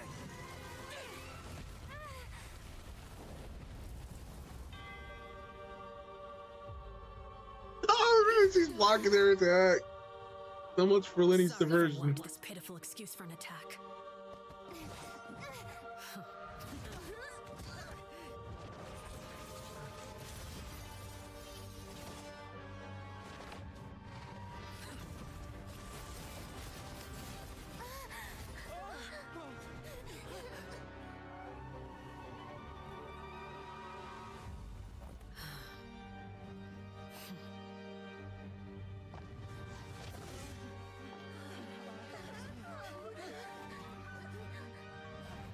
Father, no!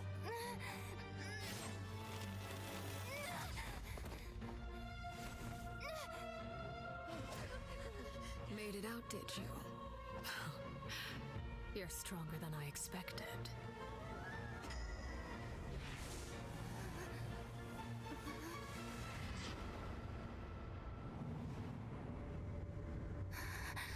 Crimson Moon. I can't move.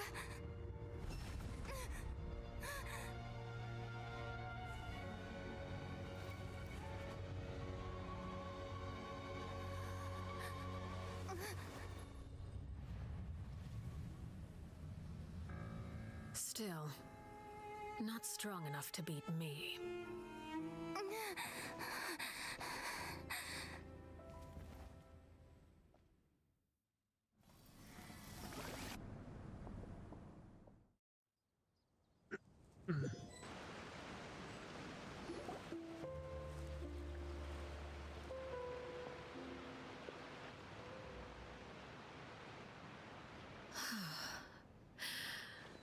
I believe we can end things here. It's not often that we get to enjoy the company of guests, after all. We wouldn't want things to get too out of hand. Brother, are you alright? Lenny! Given that I am the victor of this duel, as agreed, the punishment stands. No! I never thought things would end like this. However, everyone involved in the duel demonstrated a remarkable level of strength and determination. In light of this, I'm prepared to change the method of execution. Elwar, the bottled flames I gave you for safekeeping. Do you still have them? Yes? I wasn't sure what they were for, but I've kept them super safe. I didn't lose a single one. Wonderful. Then, in just a moment, I'll have you administer them. Bottled flames? Indeed. They're the product of a secret experiment. Under certain special circumstances, flames can be extracted from my person and preserved. Once ingested, searing pain will spread across every inch of your body. No harm will come to you physically, but your memories will be burned away. If you can withstand the pain. When you awake, you'll have forgotten everything you know about the House of the Hearth, and will be expelled from the organization. In other words, administering this concoction will kill the version of you that grew up in the house, and give you a new identity.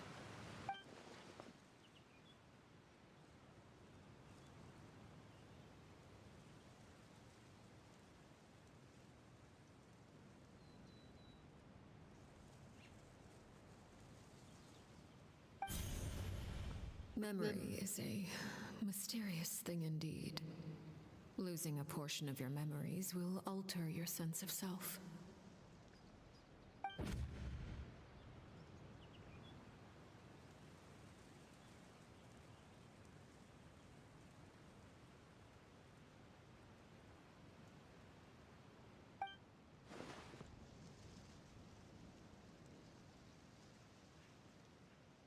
So, you're just letting us go, Father? You misunderstand. Memories are extremely important. Once consumed by flame, the version of you standing before me will die, and our secrets will die with you. So no, I don't intend to just let you go, because the person who survives will be nothing but a stranger. Even so, I won't have to live in fear anymore. I'm sorry, Father. I'm sorry I let you down. But I really... Don't cry, Filial. You haven't left the house yet, so there are still rules to be followed, yes? Remember what I taught you. Anger makes you impulsive, sorrow causes you to waver. Don't let yourself be controlled by your emotions. Of course. I'll remember. Dry your tears, and go pursue the life you really want. Yes, Father. Chaplot, Foltz, Elwar, take them back to Poisson. And bring Lenny and the others as well. I prepared 3 extra vials of bottled flames. As for whether to take them, the choice is yours. Goodbye, children. The next time we meet, I will no longer be your father. Thank you for all you've done for the house. I hope you have bright futures ahead of you.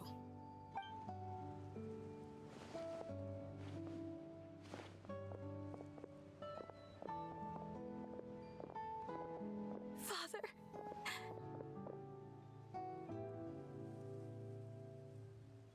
Let's go.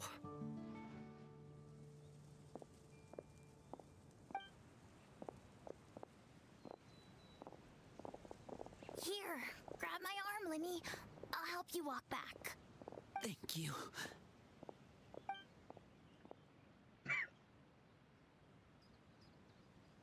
Clairvy.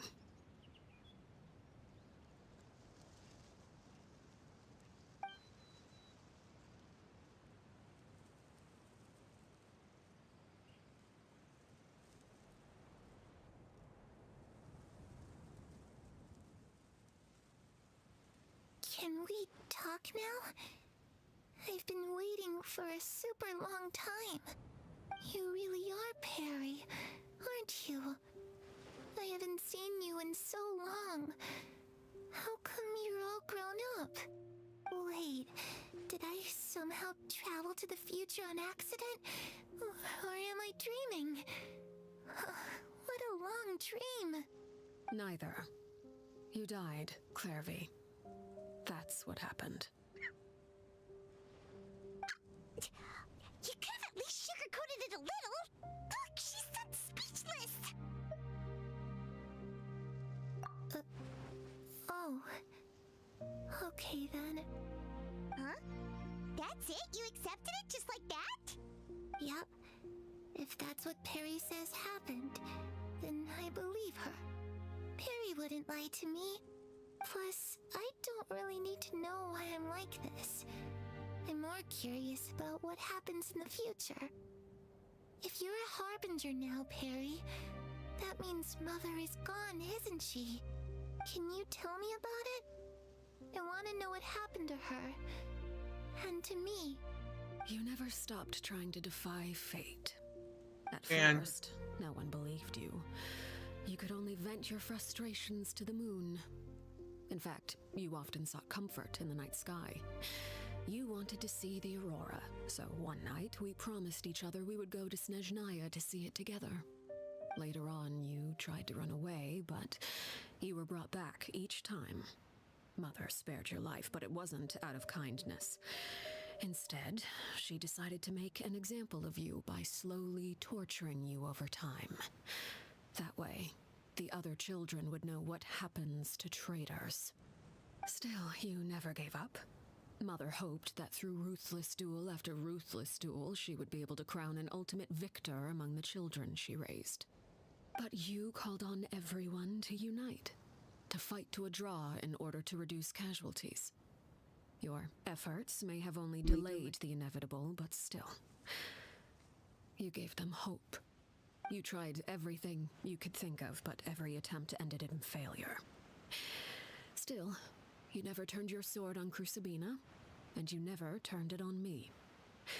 On that gloomy day, you told me, "For the last 16 years of my life, I've done everything I can to fight for freedom. But now, I realize that the only freedom I truly possess is the freedom to choose to die." I never imagined I would say something like that. I must have been feeling really worn down. But somehow, I still think I understand. According to Mother's plan, only one of us was going to make it until the end. And I always hoped that person would be you. If I could do it all over again, I still don't think I would make a different choice. Even when I first met you, I knew you'd be able to do what I couldn't. Is that so? Even now, I'm not sure I truly understand what kind of freedom you were trying to pursue. But as the head of the House of the Hearth and as the children's father, I've tried to give them the most basic of freedoms. The freedom to choose their own fate. It's something I discussed with the Eudex of Fontaine. The children who want to leave the house will have their memories wiped clean of all secrets pertaining to the organization. In return, they will be allowed to live a normal life in Fontaine without being prosecuted for their past. Of course, I won't simply hand freedom to them on a silver platter. They have to fight for it and prove themselves worthy of it. Only freedom that is earned has true value. That's more than enough. That's exactly the kind of life I was fighting for. You know, Perry, I think you're a pretty amazing king, and a really great father, too. I'm really happy that you're the one who took over the house. I guess I do have one regret, though. I still haven't seen the outside world. Well, it just so happens that our dear guests over here have been to many nations and traveled to countless places. Perhaps they would be willing to tell you what the outside world is like. Really? Of course! We've traveled all over the place. We've got so many stories, we could probably talk your ears off for 3 days straight.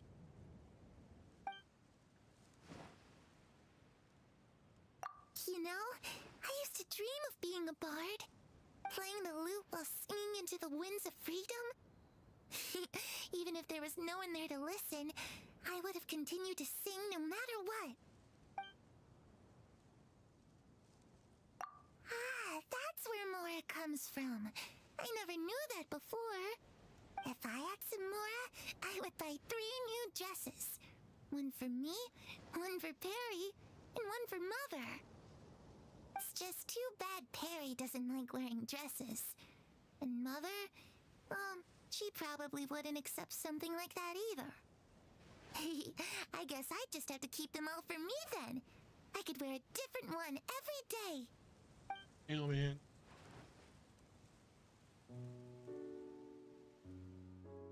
Those yokai you mentioned, what do they look like? I once saw a drawing of this one guy with horns on his head and a super scary face. Are there any yokai like that? Oh, sounds like you're talking about an Oni. Yep, we've met one, and let Paimon tell you, they're not nearly as scary as they look. I was always too afraid to skip Mother's fighting lessons. But at the academia, I bet you could do all sorts of secret things in class. Things that have nothing to do with studying. I'm just kidding. Being able to study whatever you want without having to fear for your life actually sounds pretty great.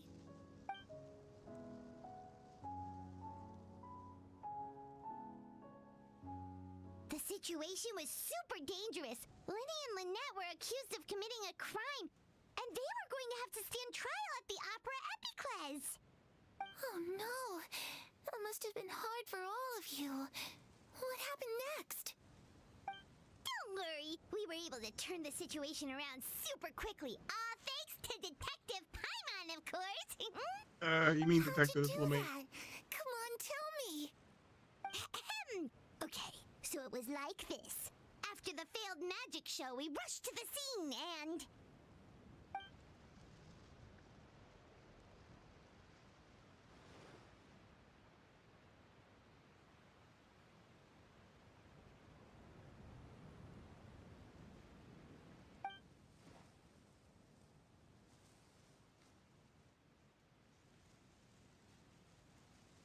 Shadows don't have the capacity to learn or grow. Any new information they encounter is quickly forgotten over time.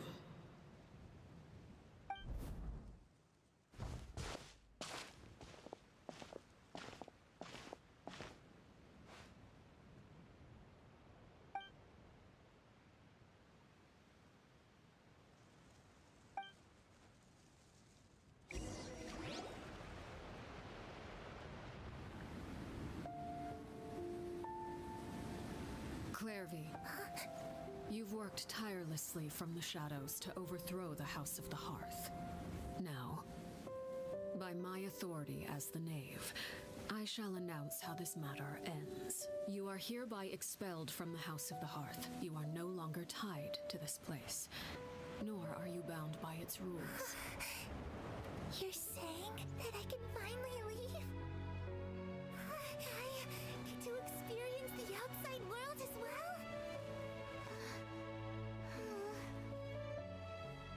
Oh, I almost forgot. There's no getting older for me. Still, seeing who you grew up to be makes me really happy, Parallel. Take care of yourself. Goodbye. May we meet again someday.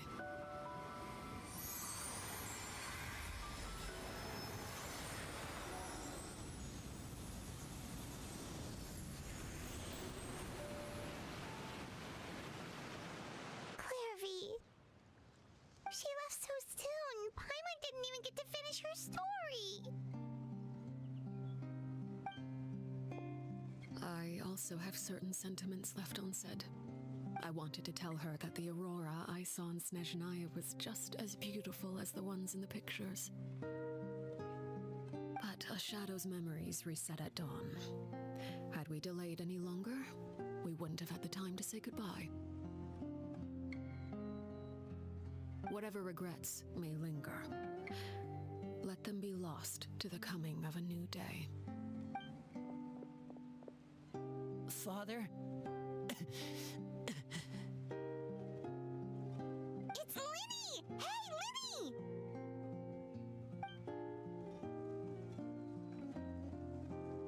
What is he doing back here? Let's go check it out.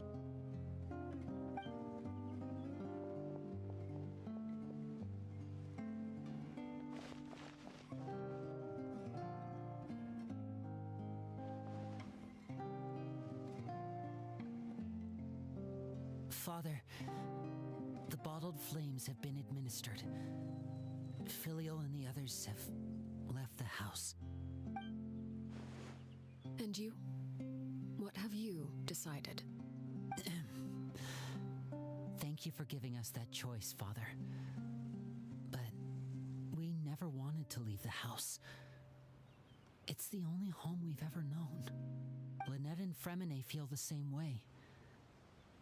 They're recuperating back at the Hotel Bouffe d'été. But I decided to come back and tell you where we stood. I'm sure you're well aware of the expectations I have for you. I want you to follow in my footsteps and become the next king of the house. Yet you seem to have different ideas. I must admit, I'm rather surprised by your decision to stay. There's nothing wrong with choosing to live a quiet life. Leading this organization is a heavy responsibility, one not so easily carried by someone forced onto the throne. I just never understood what you saw in me. What made you believe I was deserving of that throne? You're brave, talented, and, most importantly, you cherish your family. You would do anything to protect them, even if it costs you your life.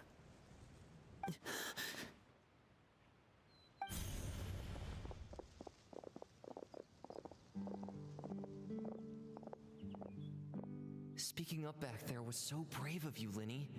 It's all thanks to you that we were able to convince Father to back down. You're a hero, Linny. Hero? Father is the real hero.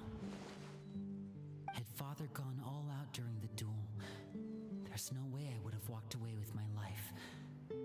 She must have had it all planned from the beginning, from the very moment she suggested a duel. I'm not deserving of that title. I'm not strong enough or smart enough. You're wrong. In my opinion, all you need to be deserving of the throne is conviction and the necessary strength to act on it.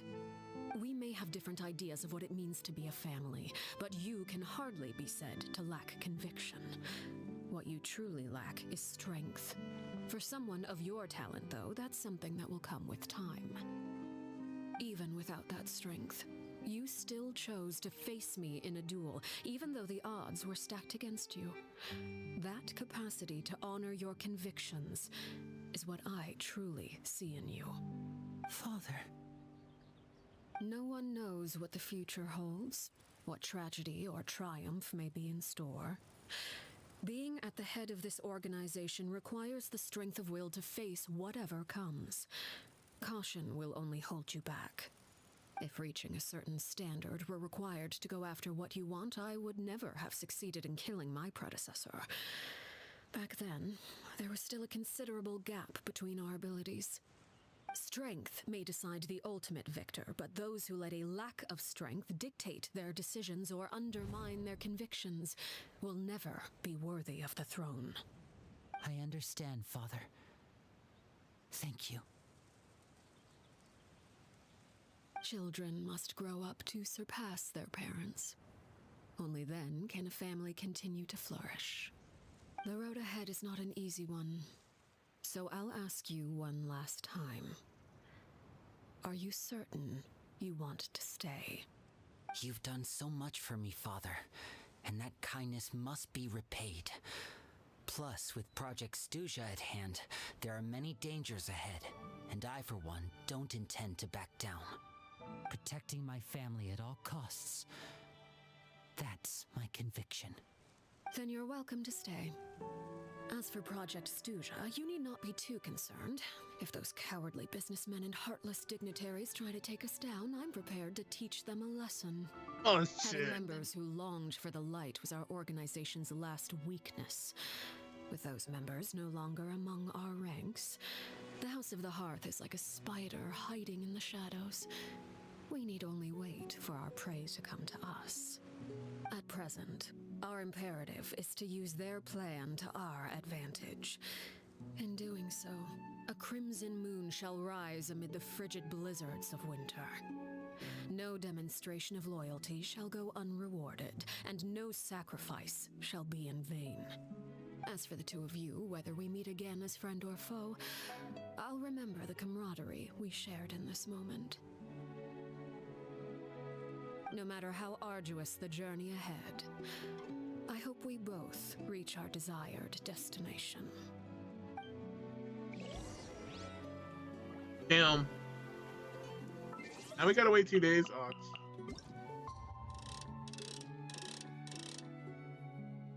I love how they love. Wait, 2 days. 2 days in game time, guys. Unless it's real world time, then that's full.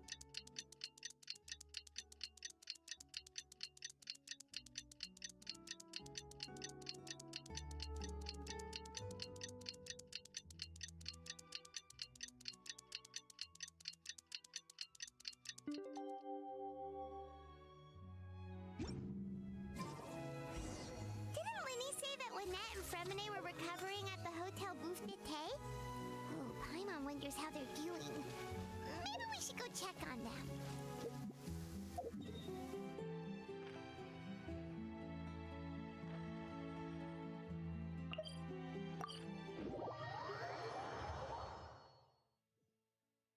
The feeling of the warm sun as it burns off the moisture in the air. I'm sure I can capture it in a dish. I just need to strike the right flavor combination.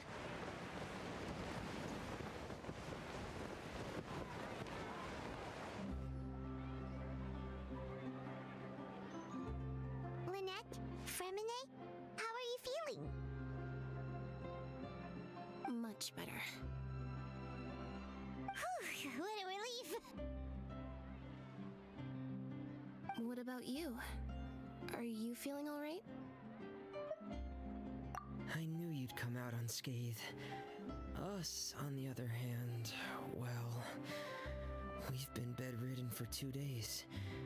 I couldn't even turn over. Oh, and I wanted to ask, is Clairvy gone? Linny and the other members have left Poisson and returned to the House of the Hearth. According to him, there haven't been any more sightings of a spirit roaming the house. I see. I'm glad. Father came to check up on us 2 days ago and told us about what happened with Crusabina and Clairvy. Actually, I've met Crusabina before.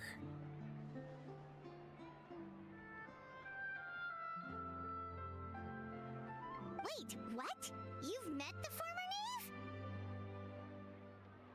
Crusabina died a year after Clairvy.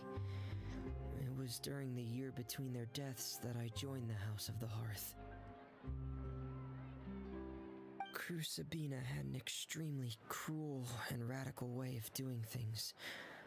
While she was alive, the atmosphere in the house was suffocating. When I joined, though, the experiment she valued so much had already come to an end, and all the people involved, dead and injured alike, were gone. Crusabina never talked about the past with us newcomers. A couple of months after I joined, Father killed Crusabina and burned all her files. With that, the names of all the people subjected to her experiments, Clairvy included, were lost to the flames, along with the painful memories they represented. Father took in Lenny and me a couple months after that, but she never mentioned anything about Crusabina or Clairvy. It really seems like something she was planning to keep to herself.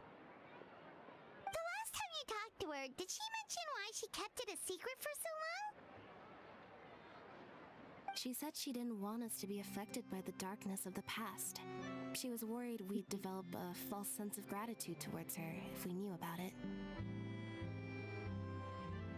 The foundation of a family should be free of any corrupting influence. Whatever happened in the past, it has nothing to do with who we are now. And that's what Father told us in the end. But I still thanked her for everything. It was only after hearing about what Crucibina did that I finally realized how insignificant our lives could have been. The members of the house meant nothing to her. To say that she valued them in any way, even just as a tool, would probably be giving her too much credit.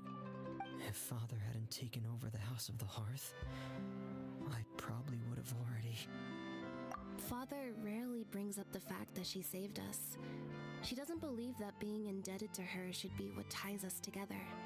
But even if we didn't owe her anything, we would still choose to stay. Because this is our home. We may have arguments or times when we feel wronged. Some people may even choose to leave. But as long as Father is here, we will always have a home. Whether the path before us is bathed in sunlight or shrouded in shadow, we'll follow Father wherever she chooses to go. So I wanted to say thank you for helping us make it through this crisis. Without your help, we could have lost a lot more along the way. Oh, we didn't do anything, really. Of course. You're welcome anytime. Are Filio and Nantoy okay? I actually saw them at a cafe this morning. They didn't recognize me. From what I could tell, they were drinking coffee and talking about one of the operas that started running recently. They seemed happy. If I had to take a guess, I would say they finally found the kind of life they always wished for. Bam. And we finished. And now we're back to where none of them are. Besides Lane. Right, okay.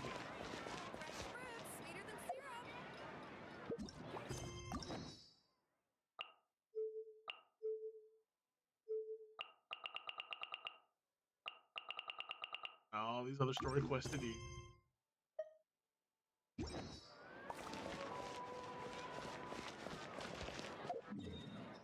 But at least that's over now. And also now we have our domain unlocked. We're fighting Dave anytime now. We have to select it from the window. We can teleport here and boom.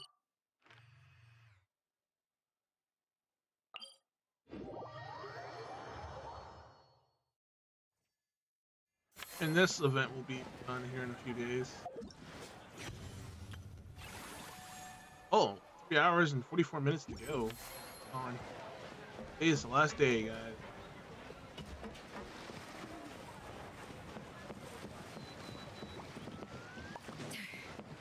Right over here. I feel so much better after seeing those animals. They're all so carefree. The other two attractions were great too. In fact, they've given me a new idea. An interactive magic show with a moving stage. We'll start working on it as soon as we've finished filming.